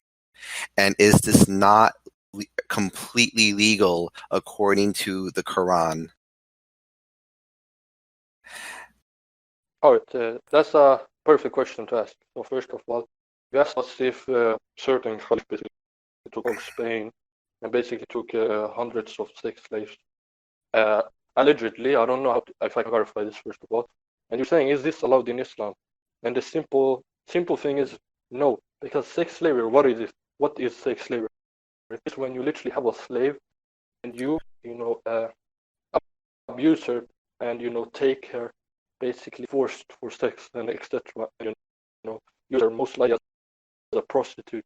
And you can literally search, that is literally what sex slavery is, because you don't understand the difference between sex slavery and a concubine. A concubine is a person that is of the level of lesser than a wife, but still has certain rights and etc. and can also comply to having intercourse. And then may God save you. Okay, so doesn't the Quran say that you can have sex with your wife and everything your right hand possesses? And don't the Hadiths explain that slaves constitute as what your right hand possesses? And is it not true that that even if they refuse to consent, you can still rape them anyway? No, you're wrong. I will tell you why. The thing is, if you actually look up in Muwatta, which is the scholar of the madhab of, the Maliki madhab, which is like one of the most famous ones all around North Africa and etc. There's actually where he explains explicitly in Muwatta, Imam Malik, he literally explains that if you rape a slave, then you have to pay basically for the slave. Not only that, will also be executed because it falls under rape. And in Islam, if you rape someone, it is death as punishment. So you're literally wrong. It also says in Islam that if you rape a slave, that you should nut inside her. I'd like to The thing address is an that earlier point made by if you Shogun. rape a slave, you literally get executed as a Yeah, punishment. go because ahead, rape is Kasim, rape. because I want to point something out, right? The Quran says, fight and kill until religion is none but Allah, which means until there is no religion but Islam. It's very simple. It's not like a complicated or difficult concept. It just means that you believe that Islam is the true religion, and therefore your obligation is to fight until that religion is universal. Again, what bothers me is not what you believe, but that you don't have the courage to admit what you believe. Because again, if you're a Muslim, you do indeed believe that you should fight and kill until everybody is Islamic, but you're going to pretend otherwise, and it bothers me to no end, right? It Shogun, bothers me to no you end. are such a pussy, Shogun. You're like, What? But you can Okay, call me a pussy all you want, right? But what your religion says is clear. We can read it. We can read the Quran. It is not intranslatable. It can be translated from Arabic to English, and we know what it That's very says. accurate. Very true. You're true. You're right. Absolutely right. And so Okay, when so someone like Kasim says that it is otherwise than it is, it's so distasteful because rather than defend your religion for what it is, you're going to pretend it's something it isn't, and it's not going to fool anybody. And it just makes you look cowardly. Okay, may I comment on that? think I haven't got the chance to speak a lot. I just want to comment on this. What you're doing right now is very, very unfair to the Islamic culture as a whole religion. This is very unfair because on the final Hajj, the Prophet said, "Today I have finished, revealing your religion. I have gave you everything you need to know." What does that tell you? Tells you that this whole religion works together to complement each other, to give you a whole perfect lifestyle. So when you take out one verse and tell us that this means this, and you guys should ignore the hadith, the teachings he gave, everything else he took, and just take this and stop being, lying to yourself and all of this. It's like you telling me that I could take this verse about in the Bible that tells you kill the babies and kill the donkey. God, the poor donkey. You got to kill those. And if I just take that verse and I'll tell you, oh no, actually your God is Jesus and your God is the one who commanded this, therefore your God is evil. Because you can later on show me other verses and explain to me that you guys don't follow the Mosaic law anymore, and I would accept it because a whole religion works together, doesn't it? But if you take one verse, no, actually he is kind of doing that. He's telling us ignore everything else your religion taught you, and just this verse is very clear, and this is exactly what it says. Because we take this verse and there's many things that work with it. So we don't just take this Balham- one verse and then go nothing else to say about it. That's very unfair. So again, the thing is this, right? I don't contest you having your religion. You have your religion, and I know what it is, and you know what it is. When you pretend it's otherwise than it is, I don't have any respect for you because you're lying. I know what your religion says, and so do you. The only reason you pretend ignorance of it is called taqiyya. It's intentional deception. So when you tell me that your religion does not say that Islam should wage war until religion is for none but Allah, I know you're lying. And so do you, right? So do you. There is no dispute. There is no second opinion here, right? Islam is a belief that Muhammad brought the Quran from Allah, and he must bring it to all of mankind. I understand that. I even respect that. What I don't respect is your inability to admit that. That is cowardly. So like Boa said, verse says we should do. exterminate all false religions. That's what the verse is referring to. It's the extermination of false religions that oppose Islam. That's Which all is it's all referring other to. religions. And my point is again this, right? You have your religion, I have mine. My religion is not necessarily important, right? But what is so cowardly is that you have a religion, you believe in Muhammad, you believe in the Quran, you believe in Allah, but you just won't admit what it says. Because I know what it says, because contrary to Islamic bullshit, it is not untranslatable from Arabic to English. We can read it in English. It says, fight and kill until religion is for none but Allah. It literally says, fight and kill until everybody is Muslim. Now, I don't have a problem with that, because if you really believe that Quran is true, of course you're going to fight till everybody's a Muslim. That's only right and good. What I don't like is you don't have the courage of your convictions to admit what you believe. So what you're saying is Shogun's you're. point. I'd like to address and demolish Shogun's point, please. Go ahead, Aziz. All right, I have something to say after. So one of the tactics. Okay, so I want to explain to you guys what's going on here. So one of the tactics Shogun is using is typical for a lot of the anti-Islam haters. So what he did was quoted one verse, and he gave like a poor translation, and actually mistranslation of it. But by quoting one verse, you get an impression that's out of context. The other thing that he actually betrayed himself when he said, the bullshit that's in Islam or whatever. So that already tells you that Shogun's impression is that whatever is in Islam is already BS, right? So we can see that his bias is there. But let me go ahead and read the verses to you in context, which were not read to us, right? So this is chapter 2, verses 190 to 193. I'm reading the Sahih International Translation. I posted a screenshot image of this in the chat, and you guys can confirm the Arabic if you want with the dictionary. It says, the first, so 190, chapter 2, 190, fight in the way of Allah those who fight you, but do not transgress. Notice Shogun never mentioned that part. That's an interesting phrase there, an interesting clause. Why is it that Islam haters never mention that clause, but do not transgress? The reason is that they're trying to give you a preconceived notion that has been fed to them, and they're feeding you that same false notion. Okay, but let's continue. Indeed, Allah does not love the transgressors. What does that mean? When Allah does not love transgressors, and anti-Islam haters who don't know anything about Islam don't tell you this, they are lying by omission. That's number one. Remember that. Let's continue.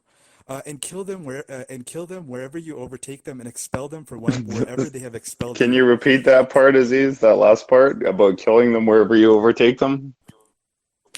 Yes, and I will continue. And let me finish the verse.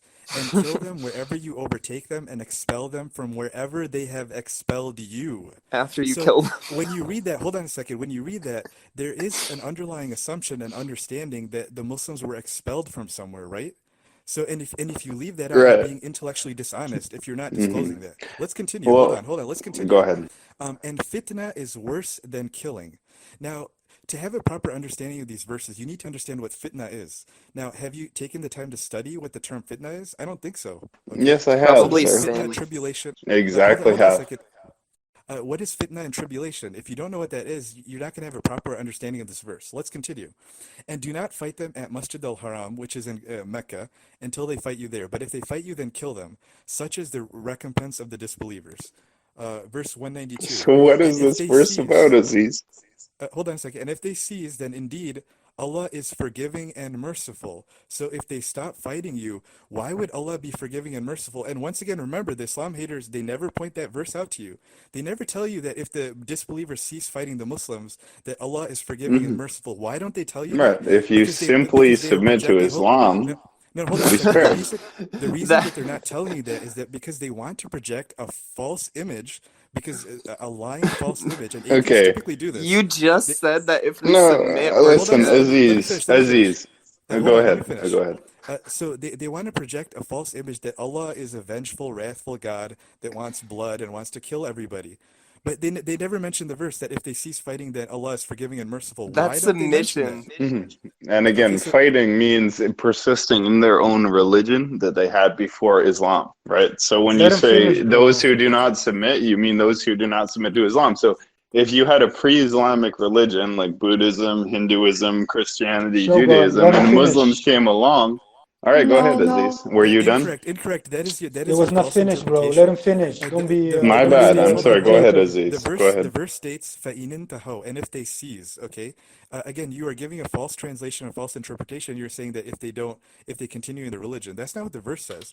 It states, and this is regarding the pagans in Mecca. So we're talking about polytheists here, specifically in that context. Is Whoa, also important too. polytheism. You mean the one that Muhammad actually affirmed that their prayers would be carried up by the three pagan deities? Is greatly to be desired. That Quran destroys. All right, let's let him finish. Because polytheism is a false ideology, and the idea behind polytheism. Let me just explain real quick. The idea behind polytheism is that people over time took intermediaries to God, and so these came from at least three different sources. The first source is either righteous people who passed away, and then people made statues of them, and then used them as intermediary intercessors to get to God. So initially, what they would do is they would address prayers to this deceased saint who had passed away, and they made an image or effigy, image of this saint. And the idea was That's an to idol. pray to this person and ask him to pray to God for them. Over time, the second half of that equation was forgotten, and people made their prayers directly to that saint. That's number one. Okay, so I have a question quick before you continue. In 53 Ibn Nisa, did Muhammad preaching in Mecca not tell the pagans that through Alat, Alus, and Manat, their prayers would be heard? No, he did So again, this is a deeper question. But Aziz, I just want to tell you something, right? Islam believes something profound. They believe that there is such a being as Allah, who is God, that there is such a being as Muhammad, who is the seal of the prophets, and that there is such a work as the Quran, which is the eternal word of God given to mankind. What bothers me, again, is not that you believe what you believe, but that you do not have the courage to admit what you believe, and that you pretend to believe otherwise because you realize that your beliefs are not politically correct and will not be accepted by the majority of mankind. So I don't mind that you believe you can beat your wife. I don't mind that you believe that you can have sex with children. I don't mind that you believe you can have sex slaves. I believe that you're too cowardly to admit what your religion is, right? Because if you have the faith of your own religion, admit what it is. The fact that you try to deny it with this mealy-mouthed taqiyya that you're doing right now is pathetic. It's absolutely pathetic. If you truly believe that Muhammad brought the Quran from Allah, then be honest about what he says. That's all I'm saying, Aziz. I don't care that you believe that everybody other than Muslims are going to hell. I don't care that you believe that you can beat your wife. I don't care. But just have the honesty to admit your religion. It's so pathetic that you will not do so. It's pathetic.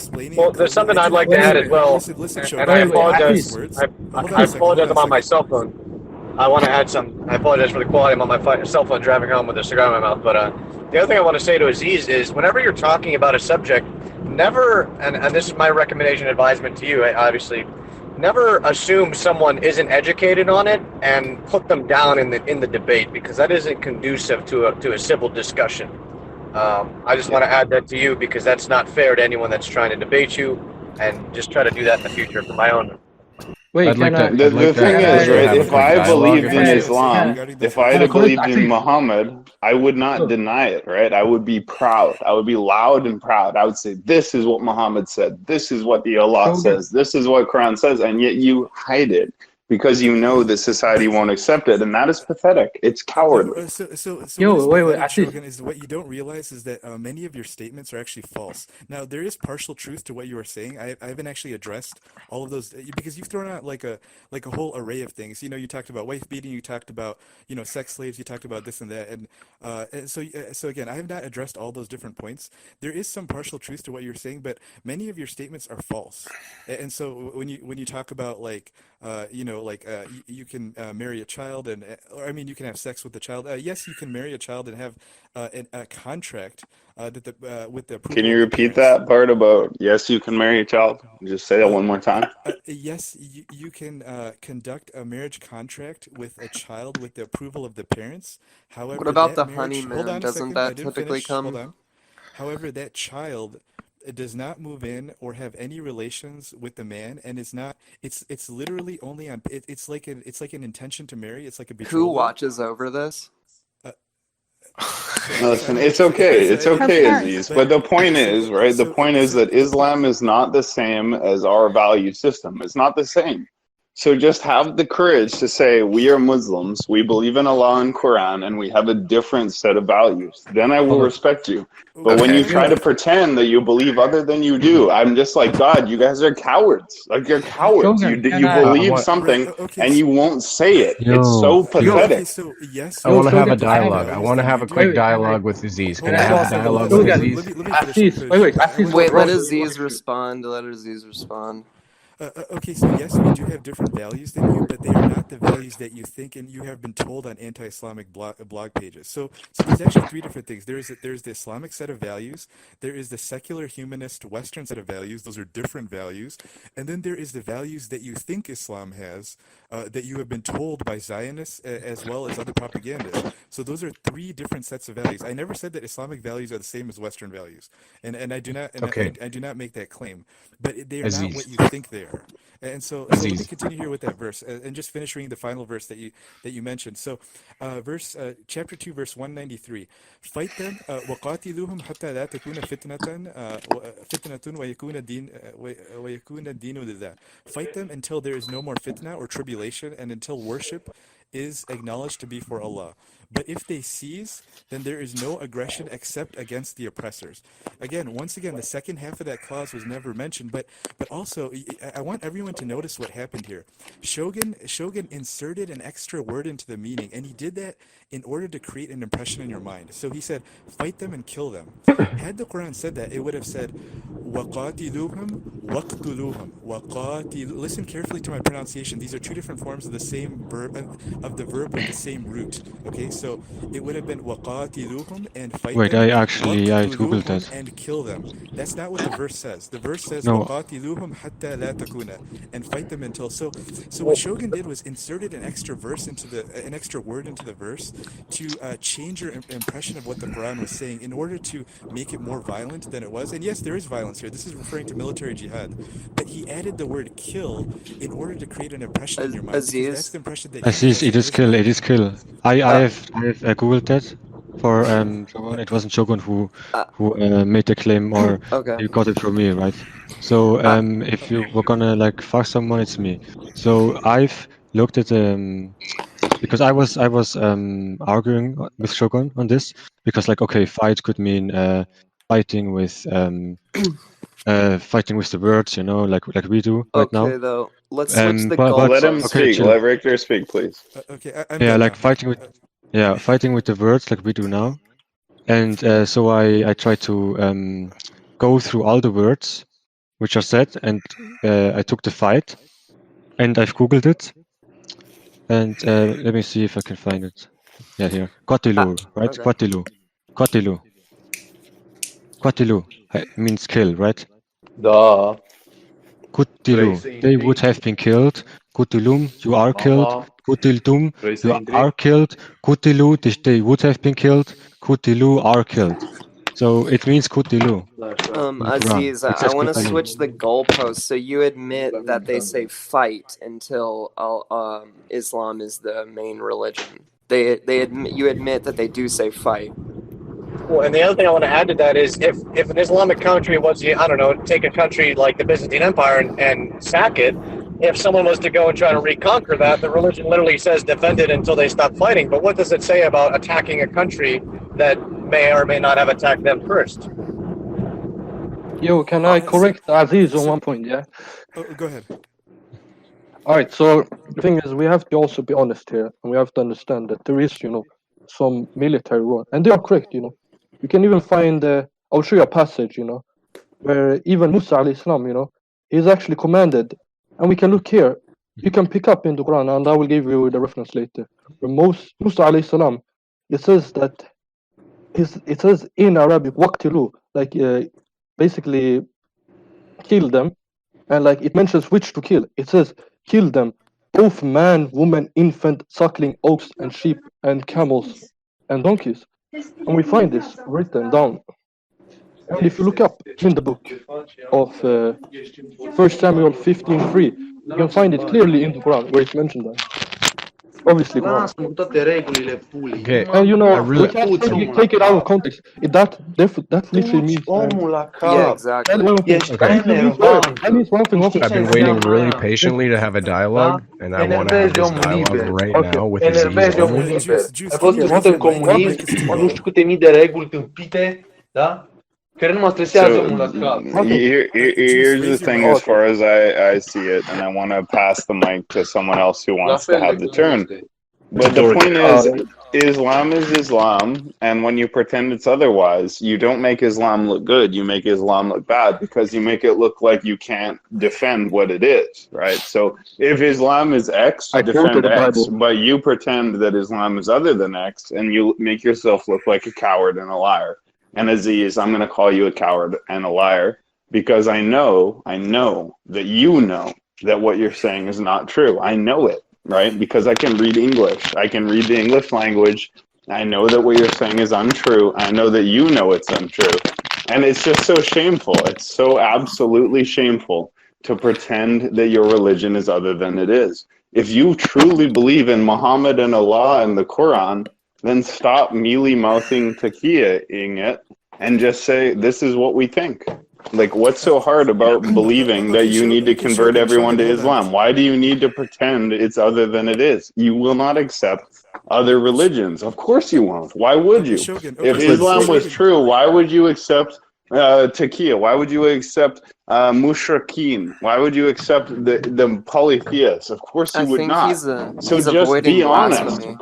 Of course he is, right? But the point is, why it's just so shameful. It's so absolutely shameful to believe a certain thing and pretend it's otherwise. If I take a certain position, that is my position, but your position is a lie. But he knows blasphemy is in his religion, though. They just took it out or deny it. The point is, they believe that Muhammad has the actual truth. I get that. Muhammad has the truth. He has the truth. We're all wrong. Muhammad is right. Okay, fine. But you will say, oh no, Muhammad doesn't say that. Allah doesn't say that. Islam doesn't say that, because it's not acceptable to you. You're a coward. Have the courage of your convictions, or stop pretending to be a Muslim, you fucking coward. Well, he's attached to his I literally quoted the Bible. Calling you retard, but let me explain to you something, you idiot. Okay, I just posted the verses with the English translation from verse 190 to 193. You're talking about reading the Quran in English. Why don't you read Astaghfirullah? Why don't you read the verses to us yourself? You claim you know English, right? You know how to read English. Read the verses to us from 190 to 193. I will. Hold on. I posted the image in the chat. Read it to us and stop being a liar, you fucking coward. Okay. All right. This is fair. This is fair, right? I don't mind. Hold on. I don't mind, right? If you bring it to me in all honesty, and you say, this is what Islam says, read it, I'll read it, okay? So I'm going to look here. I can't find what you said. All right, here we go. Fight in the way of Allah those who fight you, but do not transgress. Indeed, Allah does not like transgressors. Okay.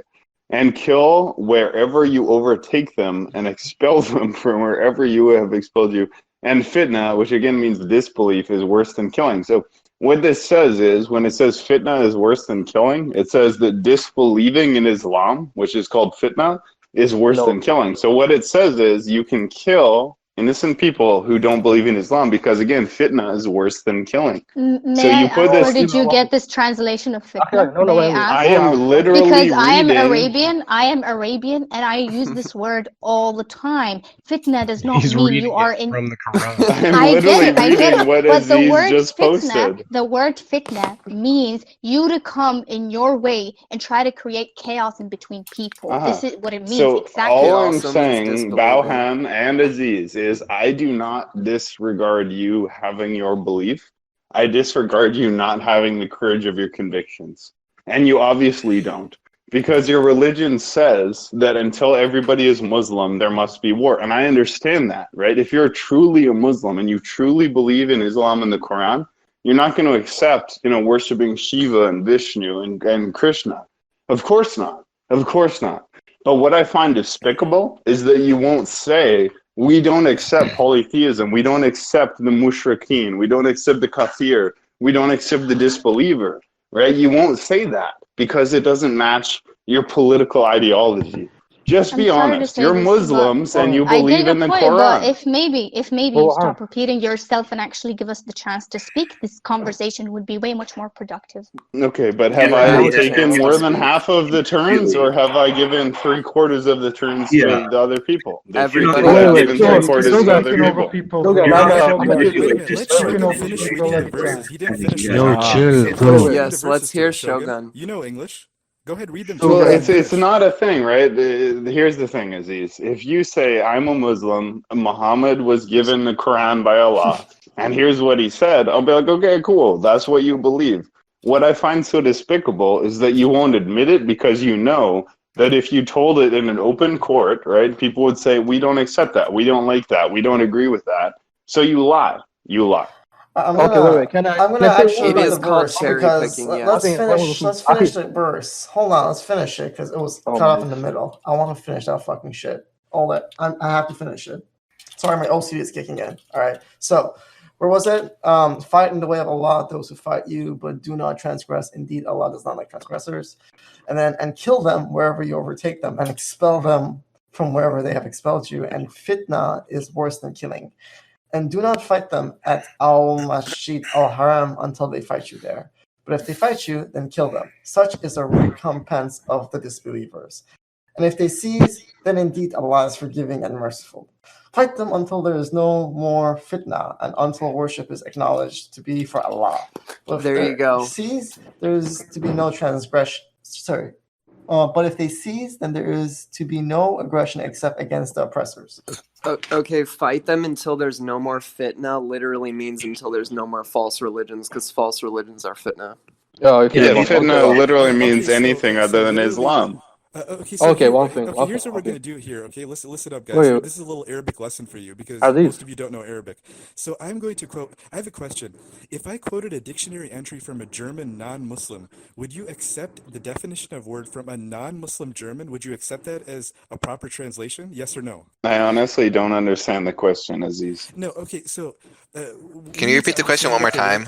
Hold on a second. We need to understand what the word fitna means, right? Fitna, okay? If I give you disbelief striving with Allah. If I give you a dictionary entry, a definition of the word fitna written by a non-Muslim German, just tell us that. Would you accept that, yes or Maybe. no? Or would you call that taqiyya by a Okay. non-Muslim? Aziz, is your religion something coherent? Is it something coherent that people can understand? Where's that taqiyya in your book? Wait. Okay, so It says what does rebellion against the rightful rule. There's something I want to add to this, if I can, for a second, Shogun. Do you accept a definition of a term from a non-Muslim, or do you consider that to be taqiyya, yes or no? Because I'm going to give you a definition, and I want you to read it to everybody here. If you have any intellectual honesty, you will read the definition written by a non-Muslim You can read German it. Aziz, for a second, Aziz. If I, Aziz, pause for a second. If you know what you're talking about. Hold on a second. Yes or no? Do you? I'm going to use my privilege to interrupt Yo, for a second. chill, bro. Don't interrupt. Don't Do not interrupt. overtalk me. I am asking you, Shogun. I'm going to use my privilege to interrupt for a second. I'm going to ask you a question, Aziz, that's relevant to this. One at a time. One at a time.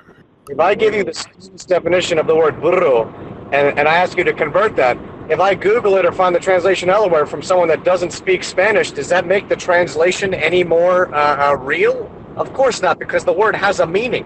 Yeah, Just because the person isn't Muslim or whatnot doesn't mean the definition isn't the actual definition. Oh no, that's perfect. So now it doesn't matter if you use Muslim sources. So now pull up literally a Muslim source where they actually show what fitna means, because they said that it has no credit if it's not non-Muslims. Either way. No, so now explain how that it doesn't matter what the source is as long as it's accurate. Exactly. Okay, one thing. Ibn Umar. Wait. The same. Aziz. It doesn't matter where it's from. It's the word has a meaning itself. Now there's different languages, transliteration, but yeah, there's one meaning of the word as it was intended in your Quran, and those are evil.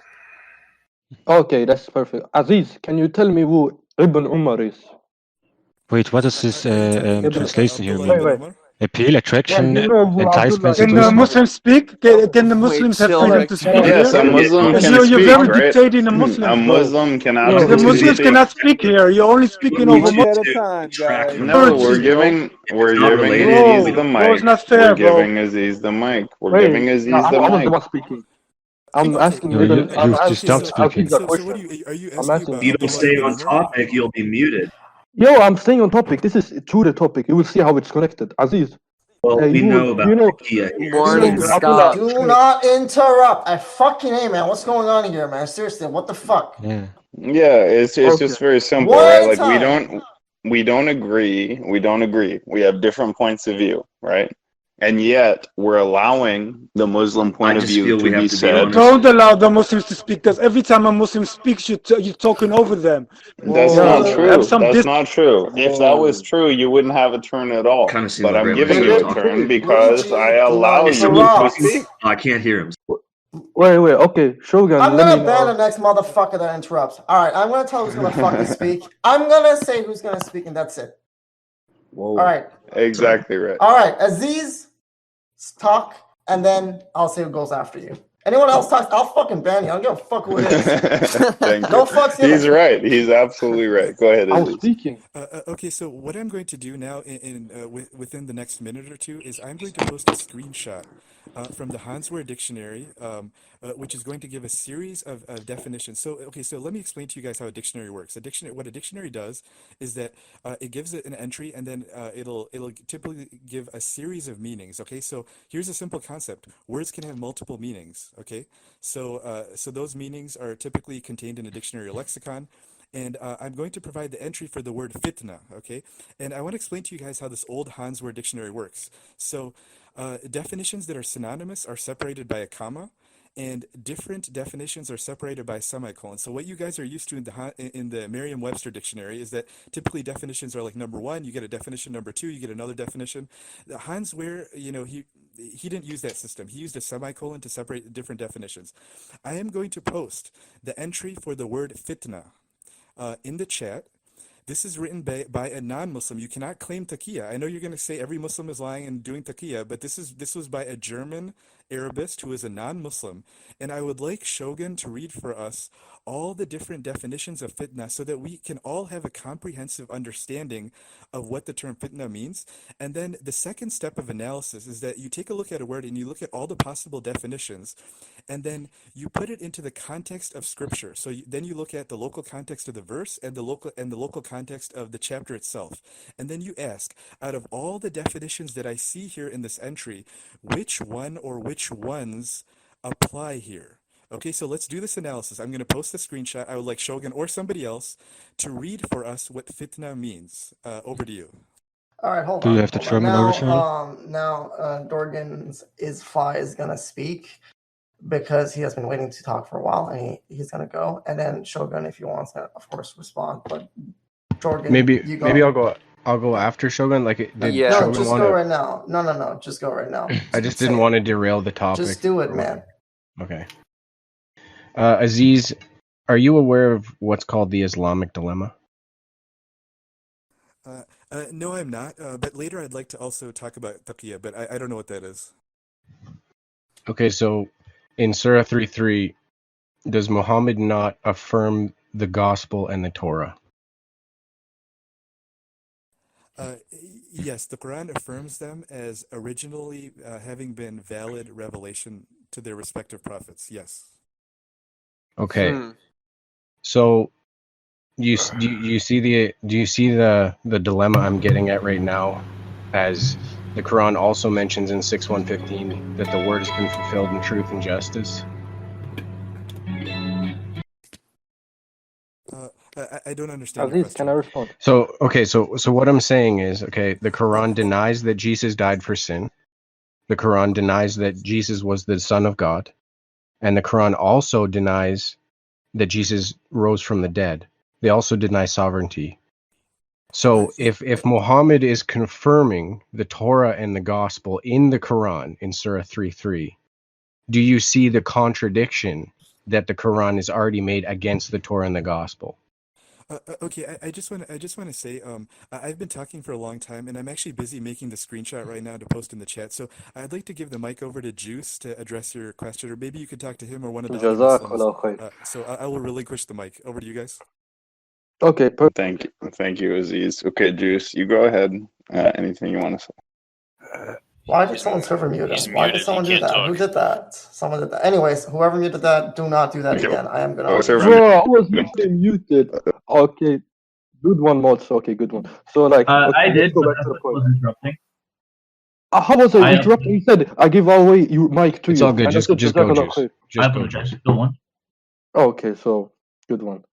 All right. So the thing is, the Quran only confirms what is already in line with basically the Quran, because the Quran is called the Furqan, the distinguisher between the truth and falsehood.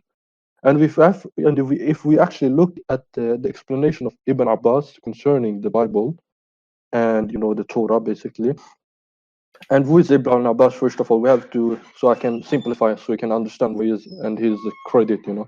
Ibn Abbas is a part of the. I think he is one of his uncles. Not only that, he was literally blessed by the Prophet to have a great understanding of the Quran. So he's literally a companion who dwells with the Prophet side by side. So he has much credibility in Islam.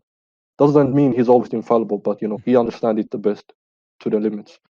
And how does he understand this concerning the Bible? If we actually look in Sahih Bukhari, he actually explains that to the Muslims that the Bible and the Torah is literally corrupt, and the Muslims don't need to go by them when they have the Quran. Okay, So now that is our understanding. So we only accept whatever is aligned with the Quran, because the Quran is the Furqan. So are you denying what Surah 3:3 says? No, I'm giving you context to the understanding, so you The understand. context of 3:3? Yeah. The only If point that I make is confirm this. doesn't mean confirm all. Right. If I Okay, say, oh, go ahead. Okay. Well, the thing is, we all know a certain basic level of things, right? We know that Muhammad is the seal of the prophets, and that whatever he does is abject to all Muslims. We know that Muhammad is the seal of the prophets. What he does is good. We also know the Quran is what Allah told to Muhammad. That's all we need to know. So the problem I have, as I've said before, is not that you believe what you believe. It's that you believe what you believe, but you won't admit it, right? If you just said, I have a Islamic religion that is different than your Western secular humanist religion, I would be like, all right, cool. You have a different religion. It really, really bothers me that you deny it, that you hide it, that you pretend it's other than it is. We know what Muhammad said. We know what the Quran said. We know what it says when you translate it. So Can I the say fact something? that you hide it is very, very shameful to me, because Can you I say could something? easily say, yes, you can, and I'll give you the term. But I'm just saying, you could say, right, you guys are different. You have secular values. We don't share them. We have a different view of women. We have a different view of children. We're Muslims. We're different. I would respect that. I don't respect your lack of honesty about what you believe. To me, it's very cowardly. It's very cowardly. Okay, thank you for that, Shogun, for your repetitive waffle. Thank you. I know it's I want to repetitive, address. right? I know it is. I Go want to ahead. address the point. I want to address the points about the Injil and the Torah. Look, we say as Muslims that the Torah was directly given to Prophet Moses, directly, without no mediators, without no third-hand writers or whatever. And we can see clearly in the Bible that they say the first 5 books was from Moses, but we can see clearly in the 5th book, I don't remember the name, that he was buried and died. So we can see clearly that the 5th book, that passage, that verse was not given to Moses because he was buried and died. And going back to Jesus, we say that Jesus was sent to confirm the Torah, the previous revelation, and he didn't have to learn it. He received it directly. Even when he was a baby, he received it directly. This was one of the biggest miracles of Jesus. They received it directly. And that's why the rabbis couldn't disliked him and hated him so much, because he exposed them. He exposed their lies and their corruption. because he knew the Torah by heart. But we say he preached the Torah and he preached the Injil to the people, and he had no books. He had no gospel according to John, Matthew, whatever with him. He had the pure revelation that was directly from the Creator to him directly, because he had the knowledge directly. That's what we say, we confirm. And the Quran is now the final revelation, and it's a lying detector. It tells you what is true and what is false and what is corrupt and what is changed. So accept the Quran. Okay, so I have a if question for you. Sahih International Surah Can I 3:3 talk, Dragon? literally affirms Just the gospel, but then Islam contradicts the gospel. What Okay. you see the problem here, and that was my point essentially. Let me get One this. sec. Richter, you were gonna say something for a while. You gotta say it. Just go ahead, man. I don't Yeah. go fuck. Go ahead. So can you translate Quatilu to me, Aziz? What? Hello? Aziz Oh, I'm isn't sorry. here, I think. I was actually just working on making I was working my paint program to make an image. But yes, go ahead. Sorry, I had Okay. to switch screens. Quatilu.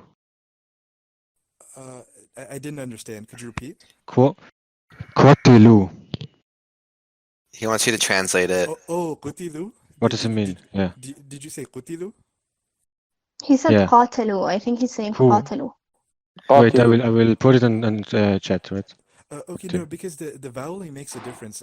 Qutilu is actually the past tense form of it. So Yeah, quoi, the tilu? word qutilu would mean that they were killed. If you said qatalu, that would mean they killed somebody else. Qutilu, that would mean that they were killed. So that's Okay. active versus passive voice difference. Okay. Okay. So I'm not sure which What one was you're referring to. No, sorry. Yeah. I just want to address Dargon's point. It in the context of the verses you linked, Dargon, it explicitly states that the Torah and the Gospel are corrupted. That the verse or the books were genuine, and over the years they were corrupted by the Jews. But to build on this point, the thing about what's his name said, Juice said about we know that the fifth book is inauthentic because it talks about Moses' death. The thing is God has a habit Never said of. What? How did you put it then? Because you said the fifth book was. Benny, no, it was me. It was me. Oh, Benny, I'm sorry. Benny. Wrong person. So Benny said that the fifth book was inauthentic because I apologize for the misidentification. It was inauthentic because Moses died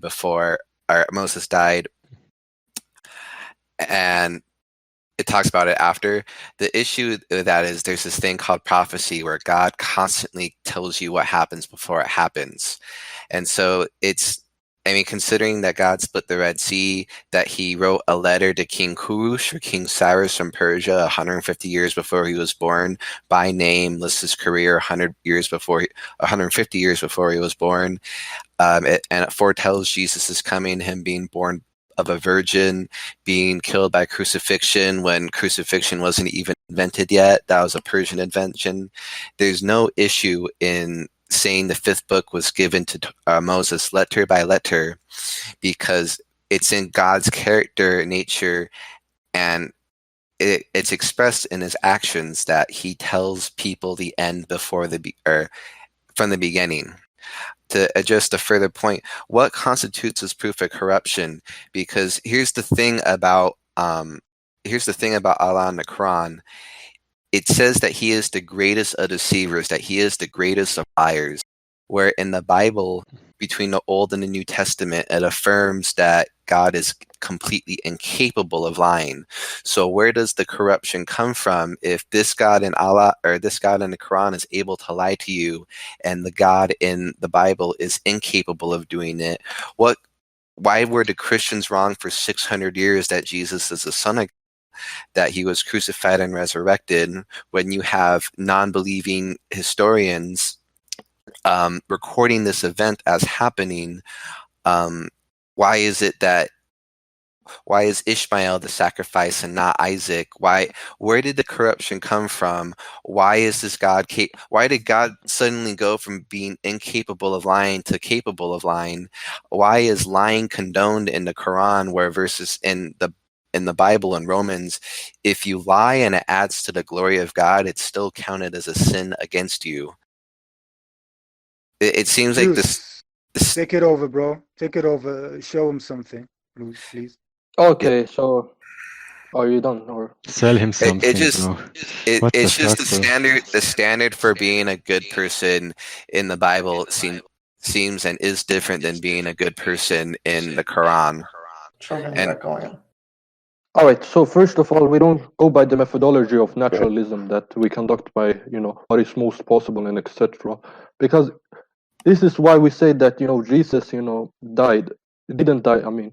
And the thing is, from a historical perspective and naturalistic perspective, they don't believe such thing as, miracles and etc. Hence why they don't say that Jesus, got resurrected, historians. And not only that, they don't say that the saints, after Jesus also got resurrected and wandered around in Jerusalem. There is literally no record of this. And this is ahistorical, considered by historians. So if you go by their standard, then the Bible is also false. And there's a reason for why, he got saved, and there's a reason for why we don't accept naturalism, as you can see, because it literally contradicts, the existence of miracles, miracles being that which is, not normally said. And the second point, you said that God is the best of deceivers. First of all, that's not what the verse says. If you actually look, I will even challenge you right now. Find me any commentary of Muslims where they actually say that it is the best of deceivers. If you look at all the commentaries, it actually says he is the best of the planners. So this is just a deliberate lie by anti-Islamic rhetorics that they go by. So this is baseless, literally. But if you actually look in the Bible, let's pick up the Bible, 2 Thessalonians chapter 2, verse 11. Where it explicitly said, for this cause God shall send them strong delusion that they shall believe a lie. Who says this? Is this the Satan? No. Wait, is this Hitler, or is this any other bad person? No. Literally God himself. God says, for this cause God shall send them strong delusion that they shall believe a lie. Okay. And God, can you name the reason why? Oh my Human nature is to be deceived, and that's why all the books are false. None of them are true. Okay. Thank you. Who just said that? Wow, perfect response. If I'm refuted now. Okay. Just to put it into context, it says for this cause. The cause is, and with all deceitfulness and unrighteousness in them that perish, because they receive not the love of the truth that they might be saved. So the issue is they're sent a strong delusion because they rejected the truth. The thing is, God is causing them to believe in a lie. God is a deceiver. It's still the same thing. God gives them over to it because they want to so badly. He says, okay, I'll give you what you want. If you really want to believe a lie, go believe a lie. The word is cause. You know English better than me. Tell me what cause means. Okay. The cause means for a reason. No, literally him causing them to believe a delusion. No, for this cause, God, for this reason, because something else happened, this happened. It's cause and effect. The cause comes before. You're talking about the effect. And even then, it's the consequence of rejecting the truth in the first place. They rejected the truth and believed a lie, so he sent them a strong delusion that they should believe it because they rejected it. Yeah, the thing is, he causes. No, the thing is, you have to understand the word. Literally, there is one thing. The word literally there is cause, and we know you know English better than me. You know what a subject is and a verb, and I think the subject in this context is literally God. So God is causing them to actually believe in a strong delusion. No, so God is not the cause. So God, according to the Christian worldview, He is actually the best of deceivers. Remind me of that literally, because that's literally the conclusion you gotta get to, because He is the one who actually deceives. And God is the greatest in all aspects of what He does. So He will literally be the greatest of deceivers if He does this, which He does literally. Okay, for this cause. God is not the cause. The cause is before. He's not the cause, He's the causer. That's what literally I'm saying. Verb and subject. The verb is connected to the subject, meaning that the verb in this case, which is cause, and the subject who. It's not Satan. It's not Adolf Hitler. It's not anyone else. It's literally God being the subject. This is basic language. You know English better than me. But apparently, every time we speak with Christians about their Bible, they don't even know English no more. It's like English is a foreign language to them. When we literally speak to them English right now, you know it. Why do you have to be dishonest? Is this Christian taqiyya that Paul himself advocated for? Paul never advocated for taqiyya. He said if you lie and it adds to the glory of God, it is counted as sin against you. In no circumstance is a Christian allowed to lie even to add to the glory of God. I can't lie about a testimony of God healing someone because that's counted as a sin against me. Taking the verse completely in context, people rejected the truth in the first place, so God gave them over to the delusion. Oh, okay, are you done? He is not the cause. The cause is them rejecting the truth in the first place. Okay, first of all, Paul literally teach taqiyya. And I will no, show he you didn't. How shall I quote you? Okay, everyone, right now, if you have a Bible right now, pick up the book of Galatians.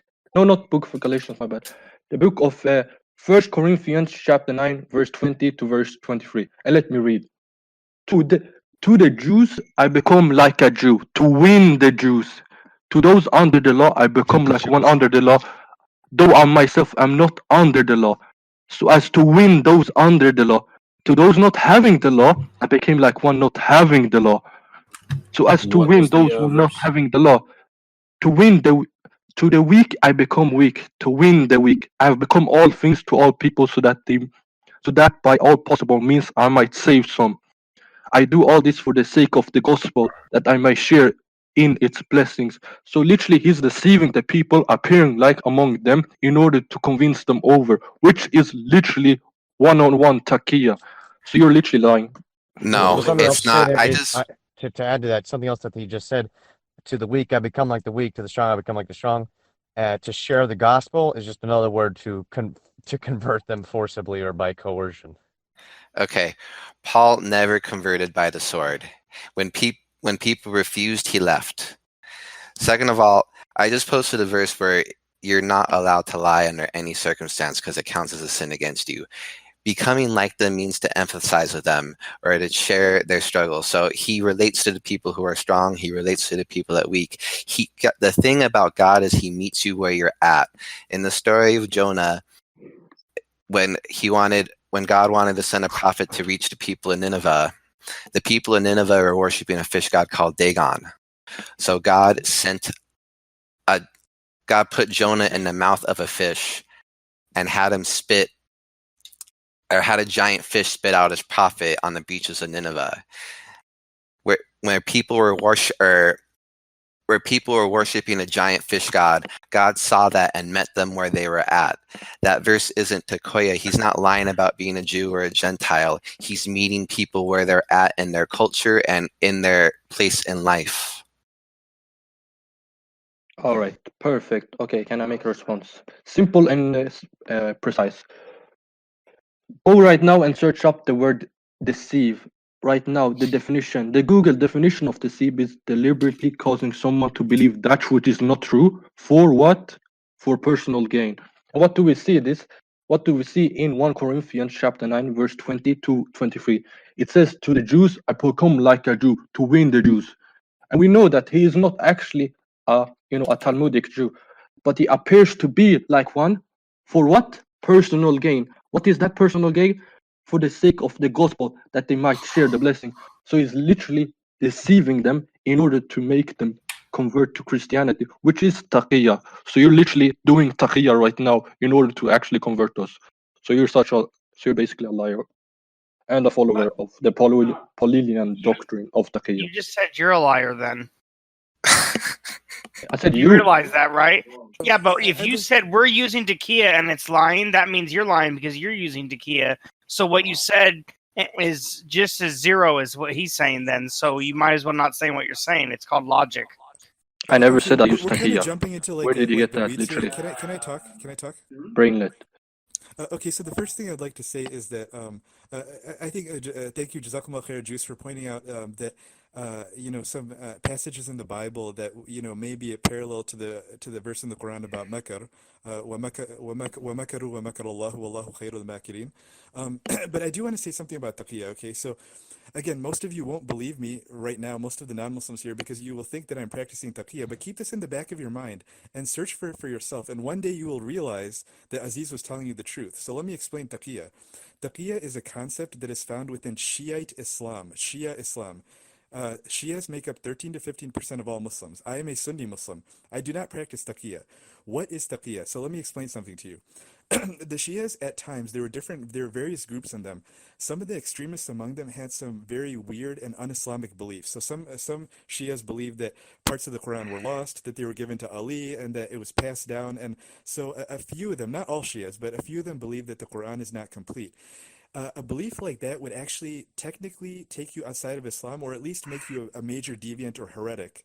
And so during the Abbasid Caliphate, which ran for about 500 years, it was run by the descendants of Abbas, who is an uncle of the Prophet, peace be upon him. Many of the Shias feared persecution. So the concept of taqiyya developed among Shias, and this is what it is. Taqiyya is the practice where when you as a minority community within a larger society, you pretend that your beliefs are similar to the beliefs of the majority in order for you to avoid persecution. So for example, let's say I lived in like Catholic Spain in the year 1600, right? Basically, if you're not a Catholic, if you're a Muslim or Jew, they're going to kill you or kick you out, or you have to convert. So taqiyya might be, but actually in that case, it wouldn't actually even be taqiyya, because like I would actually be formally converting to Catholicism. But let's say I was in some type of Christian state where, I don't know, in the medieval ages or whatever, where people would discriminate against me, if I was a Muslim there or a Jew, right? And so maybe I would pretend, not to offend the Christians. Let's say if they believe, does your Quran, does it speak against the Trinity? Well, taqiyya would be for me to pretend that the Quran does not, and say, oh no, in our Quran, the Trinity is acceptable. We just have some differences of opinion, but we accept the Trinity as well, which is false, right? So that's what it is. Because I don't want to be discriminated against. I don't want to be persecuted or whatever the case is. And she has practiced this. Now, in Sunni Islam, such a concept does not exist. Now, I know none of you are going to believe me right now because you think I'm practicing taqiyya, but search for this on your own. Don't take my word for it. Okay, so in Islam, in Sunni Islam, there is the concept of ittirar, where under penalty or under threat of death, or threat of harm to loved ones, and maybe in some opinions, maybe I guess loss of property, possibly. I'm not sure about that. I'm not a scholar. But whereas, for example, if somebody's threatening me, then I can lie and say that I'm not a Muslim. So I can pretend to be I can pretend to be a Buddhist and say, let's say if there's a mob coming and killing Muslims somewhere, and somebody and they come to my house and they drag me out of the house, I can say, no, I'm a Buddhist, don't kill me. And then if it's like a bunch of Hindus, they might be like, okay, we don't have a problem with Buddhists, and so that would be an example where I'm allowed to lie. But in Sunni Islam, I'm not allowed to just generally go around lying about my beliefs and misrepresenting Islam just to make the majority like me. So this is something you have to understand. So that's what taqiyya is. And the concept of taqiyya, you have to understand, it was popularized by an ex-Shia. So an ex-Shia named Ali Sina, who is, he's from Iran. I don't know too much about him. There's a little information on him, but he's basically a rabid anti-Islam guy. I think he moved to Canada. He left Shia Islam because he was sick and tired of the Ayatollahs and stuff in Iran. And he popularized this idea of taqiyya. And so he gave it to these different blogs like Faith Freedom and all these other like idiotic, atheist blogs or whatever. And then the Christian right later on, they picked it up. And so everyone's like, oh, taqiyya, all the Muslims are practicing taqiyya. It's like, no, you are an idiot, because you do not understand that taqiyya is solely found within Shia Islam and not Sunni Islam. Look it up. Don't take me for my word on that. And then the other point, I wanted to come back to the word fitna. So I posted an image in the chat where I posted the verse with the word fitna in it, and I posted the entry from the Hansware dictionary, which once again, let me remind you, was written by a non-Muslim. So you cannot claim that this individual is practicing taqiyya. So I would like somebody, either Shogun or somebody else who would like to volunteer, and I'll repost the image if it's too far up in the chat. I'll post it again. I'd like you to read for us all the definitions of taqiyya, look at the verse and then tell me which one or which ones of those definitions do you think fits within that verse. Okay, I'm going to post the image again. I'd like Shogun or somebody to volunteer to read the entire definition of that. Over to you guys. Actually, I have a question for you real quick, just a real quick one. You said that because he's not a Muslim, he's not committing taqiyya. But what if he's committing taqiyya to pretend he's not a Muslim? How about that?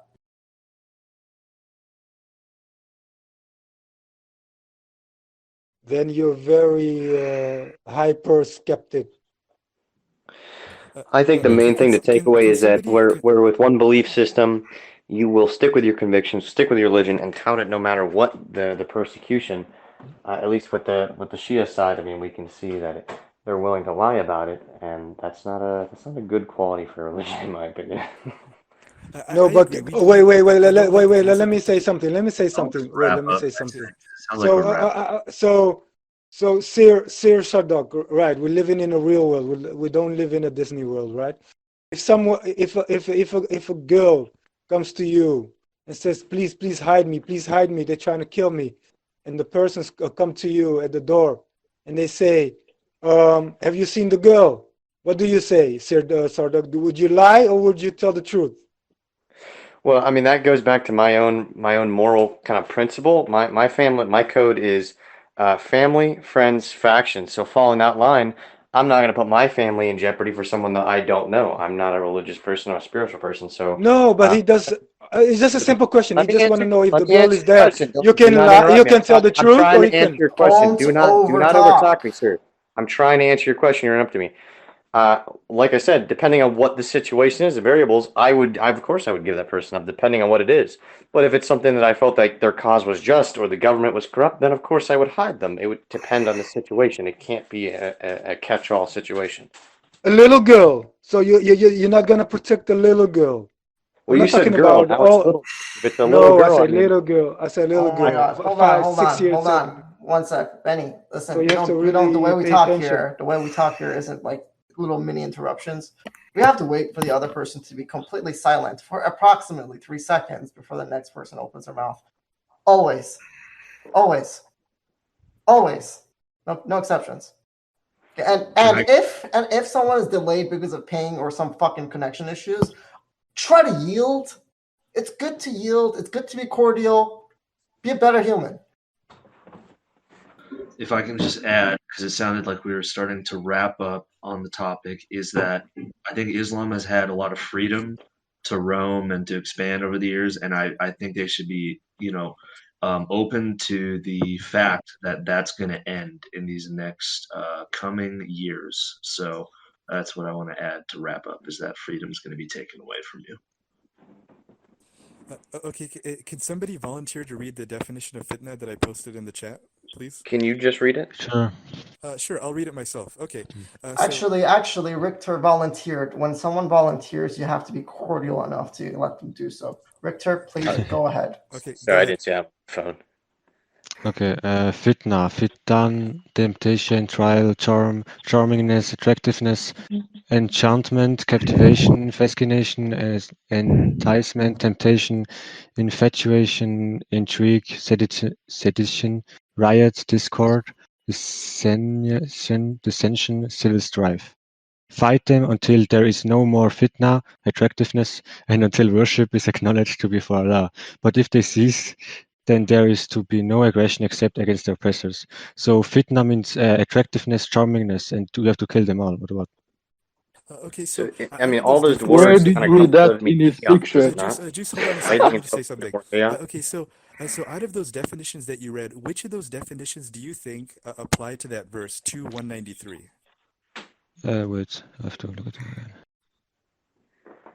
I mean, I can't look at the definition like So to this verbatim one, okay. on myself, but it sounds, from what I just heard, it Fight sounds like they them all mean till there is chaos one way or another, and fighting until there's no more chaos. Is that correct?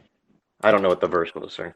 Yeah, that would be the most logical interpretation. It wouldn't make sense to say that because fitna can also be used to like the allure of a woman. So, for example, let's say there's a scantily clad woman who's walking down the street, and you have Yeah, it could also be the temptation. Yeah. Yeah, so that would be fitna as well, but it doesn't really. I mean, maybe I guess in some elliptical sense you could think that, but it doesn't really make sense. No, it's like to think of it- temptation think to of it another that way. god. Like fight them until there's no more temptation to like, or for example, worship Odin or something, like polytheists. So this could be like also. Maybe, but that's kind of like a very elliptical, kind of a little bit of a stretch there. But more than likely, the definitions of like sedition, riot, discord, dissension, civil strife, that would make more sense to apply to this. Okay. So I'm just more kind of sense. Giving, like, Can you explain why? Say again. Can you explain why this makes more sense? Yes, do you have if the you were to context? if you were to translate it as fight them until there's no more temptation. Oh, so that means that so you have to keep fighting them until like you don't have any more like scantily clad women walking around the streets. I mean, yeah, maybe in some sense you might want to do that. No, but that I meant doesn't really make temptation that to another sense. god. Like, I mean, to that extent, what's wrong with gender equality? I mean, if scantily clad men or women want to walk around, I mean. Okay, I want to fucking listen to him. Temptation Okay? is in So what relation to sexuality, like into sexuality, basically. So it doesn't like go to temptation of idols.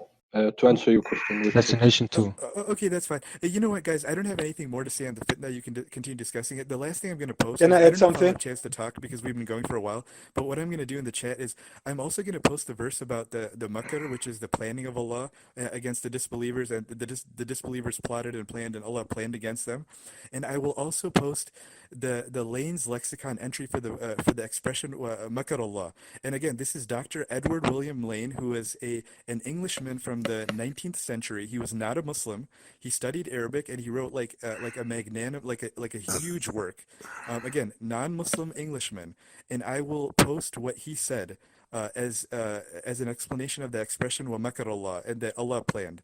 I don't know if I'll have a chance to talk about it, but definitely look at the image, study it, read it, and try to understand what it says. Okay, that's all I have to say.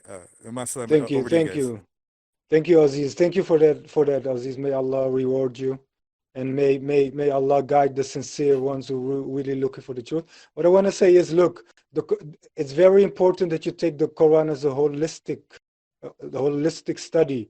You cannot just cherry pick verses and snippets and jump into conclusions, because in the Quran is clear that there's no compulsion in religion.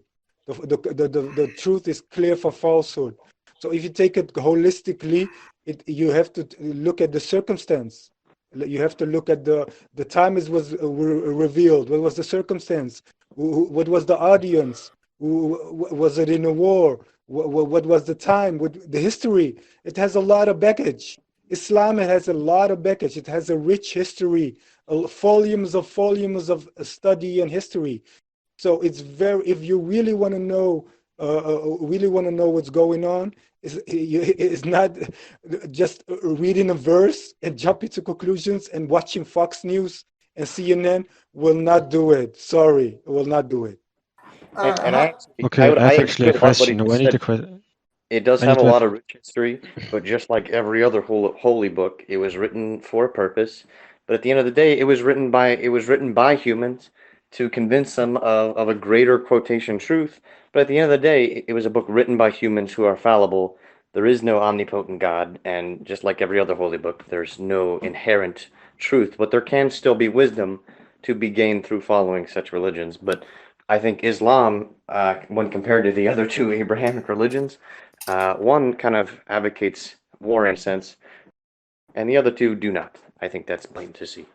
Richter, thank you for your opinion. Hold on, Richter. Yeah, I have a question for Aziz. One last question. I'm a polytheist, right? So, what is your religion, or not? What is the Quran, and what is your environment, like in the mosques and stuff? What do you think? Would they like kill me, or? Who's the question to? To Aziz. Or to Benny. I think Benny. No, Aziz. I was to Aziz. Thank you for the question, but I've been talking way too much, so I'd like to give it over to some of the other Muslims. I'm done here for today, but you guys continue. Thank you. Wait, let me see if there's another Muslim who can talk. Wait a minute. Another Muslim who's really not. Bro, coming with polytheism. Maybe Uthman. Uthman, are you there? You wanna say something, bro? Assalamu alaikum. So maybe I can talk about this deception because they are the Christians talking about that. Meanwhile, we have clear verses, Bible verses, talking about deception, straight up. I would like to read a couple of them, and I would like to take their opinion since they're complaining about it. So Jews already did it, bro. I think Jews already did it. Maybe. No, don't worry. He gave okay, then I okay. missed that. No, he did. The thing is, he has more context to it. So, like, it's unfair for us to just say that he can't say his part. Yes, it's unfair, but it's also unfair to not answer my question. So, will anyone answer my question? Would you have to kill? My question was, if I'm a polytheist, would you want me to kill me? No. Or would the Quran suggest? Would the Quran suggest to kill me? No. Not exactly. No. This is perfect. Wait. Okay.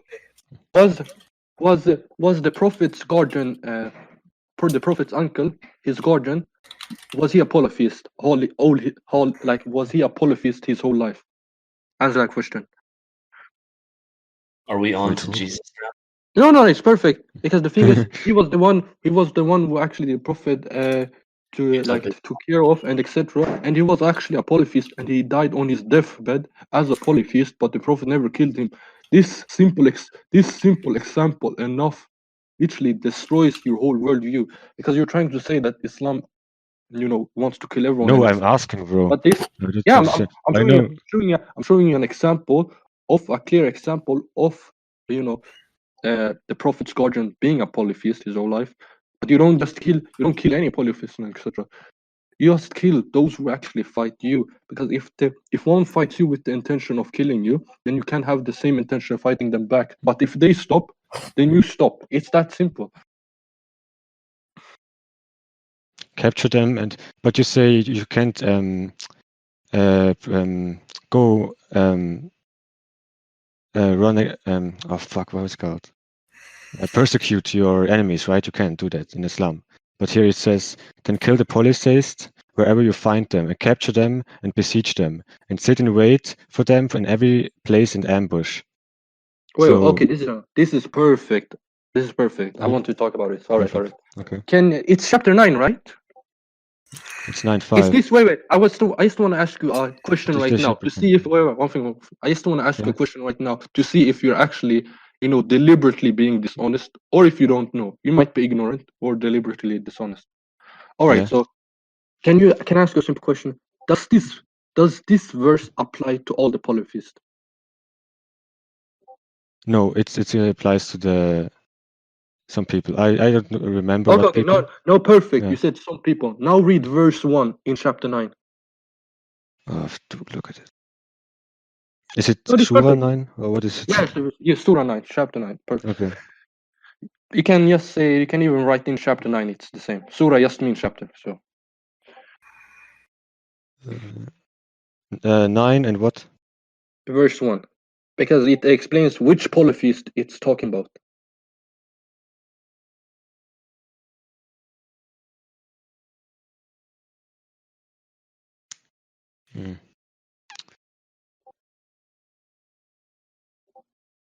Do you have it or?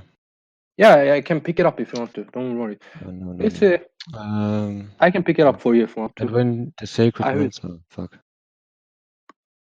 Okay, I can pick it up for you if you want to. That's. No. I'm here. Okay. Okay. So 12. This is the declaration of dissociation from Allah and His Messenger to those with whom you had made a treaty among the polytheists. But perfect. Okay, you have made a treaty. You have made a treaty. With the polytheists.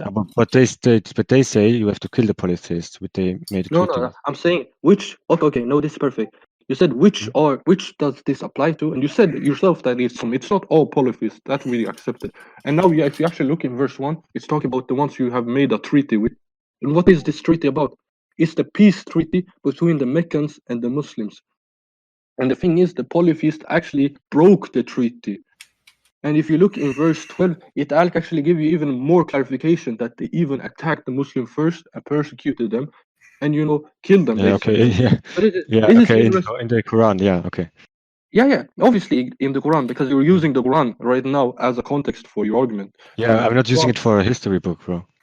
I never said you did. I'm just giving you the reason. No, but you're saying it as if it would be that way. I don't care what you get teach, right? No, but the thing is, you're using the Quran in order to show your argument, right? And I'm showing you how the Quran literally goes against your argument.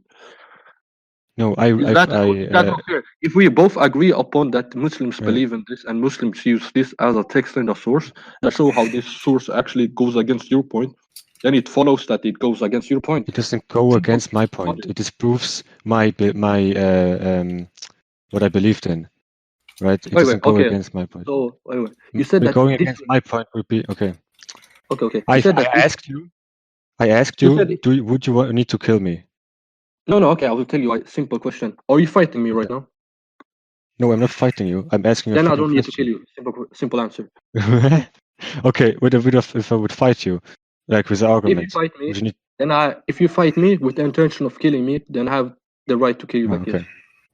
Obviously, this is self-defense 101. Yeah, I know. But wait. Let me say something quick. Richter, you read the verse. You read the context. He gives you some Jews have. No, I know. I agree. Yeah. So, what's your conclusion? What's your conclusion now? What's your conclusion? Have you learned something, or you just? Yes. That this verse. Tell me. Yeah, that this verse could be misinterpreted and could be used for propaganda by extremists. But also, I'm talking about you. But also, I'm talking about you, bro. I'm talking about you. What's your conclusion? I don't care about me, bro. I don't give a shit Richard, about go this. ahead. Yeah, I don't give a shit about it, right? I don't believe in Quran, and I will never believe in the Bible or the Quran. All right, done. Okay, good. Now I'm gonna hand it back to Benny, and then we're just gonna wrap it up because it's pretty long. I'm gonna give one final statement before the end. Okay, all right. Actually, Luigi. Actually, you know what, Luigi? You go ahead, and then Benny, and then me. Thank you. I have to say, this is not intended to be disrespectful, but every single debate with Islam, I just get this sense that people who believe in Islam are just stupid because you guys can't even compete in debate about it. It always gets derailed. And that's all I have to say. Thank you. Okay, can you specify that, please? Okay, no, it's my turn. It's my turn. The most intellectual response we have heard today. Most intellectual. Yes, thank you. We destroyed the arguments. We showed you clearly that you are wrong, and still you have the nerve. Well, okay, Allah guides whom He wills and misled whom He wills. What I want to say is that we Muslims are not here to waste our time. Time is precious. We have less time on earth to do most of and to get most of the time. We are not here for games or wasting our time and just to chit chat. We're here to clarify misconceptions, lies, deception from the media, from haters and everything. And we are here to show you that what you've been taught is a lie, is a deception. And we are here to convey the message clearly to you and to give a warning clearly to you. That's our job here. We are not here to waste our time because, like Richter says, he doesn't care. Bro, if you don't care, don't come here. Don't ask questions if you don't care. You're here to learn. Okay, learn now and take it with you and reflect on it. Because Islam is not a joke. Because the day of judgment is coming is not a joke. Hell is not a joke. And the warning is already being sent in advance before your death. So the future is already out of the mercy of Allah, the Lord of the worlds. He already showed you a snippet of the future, what will happen, that the day of judgment will come, that you have to be accountable for your deeds and actions and everything that you say, and it will be your audit on yourself. The whole audit will be on yourself. And if you reject clearly the message, when we Muslims are clarified to you, and you still hold on those deception, then we can do nothing for you. We okay, yeah, this is okay. This is over, bro. Okay. You have to. That was pretty long. It was pretty long. So I have another question. Can you? Okay, this is just another question. Can you live under Christian rules, under Christian laws, and don't be like? And the Quran doesn't say anything. The Quran says, yeah, you should, or not you should, but you are allowed to live under Christian laws, and you have to obey those Christian laws if it happens to be that case. Do they say that? Or do you have to fight it? The thing is, if the laws don't compromise on our religion, like forcing us to not pray, to fast, and etc., then we can follow. Then we can follow it. Then there's no problem. But if it compromises on our belief, then we have the right to fight back. Okay, and what if the belief with like marrying children, right? There is If no that belief, compromise. if we don't believe in that, and if this is illegal here, so I will tell you do right we have now. to fight this? Okay. I'll tell you right now. If you look in the North African countries, none of them have that age of consent, and other countries, Muslim countries. Because the thing is, there's a different age and a different standard of basically consent and etc. But like the thing is, we don't have a problem with that because that's not compulsory. When I said they don't compromise on our belief, I mean on the compulsory part, like prayers, like fast, like having the ability to also do a pilgrimage to Mecca. If they force us to not do these kind of things that fulfill our religion, then we have the right to basically fight back because that is oppression within our religion. Okay. I want to But ask. they satisfy you with their mouth, but their heart refuse compliance, and most of them are defiantly disobedient. What does this mean? So it was Which about verse are you talking about? if someone gains dominance. It was about how can there be the treaty if they gain dominance over you? They satisfy you with their mouths, but their hearts refuse compliance, and most of them are defiantly disobedient. What does Yeah, this mean? this is in regards to the Meccans, yes. The ones that were fighting the Muslims, yes. So what? Bro. You got the context. All right. This is really gone for long enough. Shogun, are you here? Okay, I guess it's not. So I'm just gonna make a closing statement. First of all, thank you all for coming to this event. This was really, really long. We all got to talk for a long time. Actually, most of us at least did. I hope everyone got to say what they want to say. Edward, I'm sorry, not right now. Let me finish this. Then, yeah, if you wanted to find us, you can just Google Roundtable Discord, the Roundtable Discord. You'll find us there. First link. That's the easiest way to find us. Join our Roundtable Discord if you want. If not, we also have a YouTube channel with podcasts and a bunch of other stuff. You can easily find us on YouTube, Roundtable Discord. And yeah, that's it. Thank you. And let's move back to another room.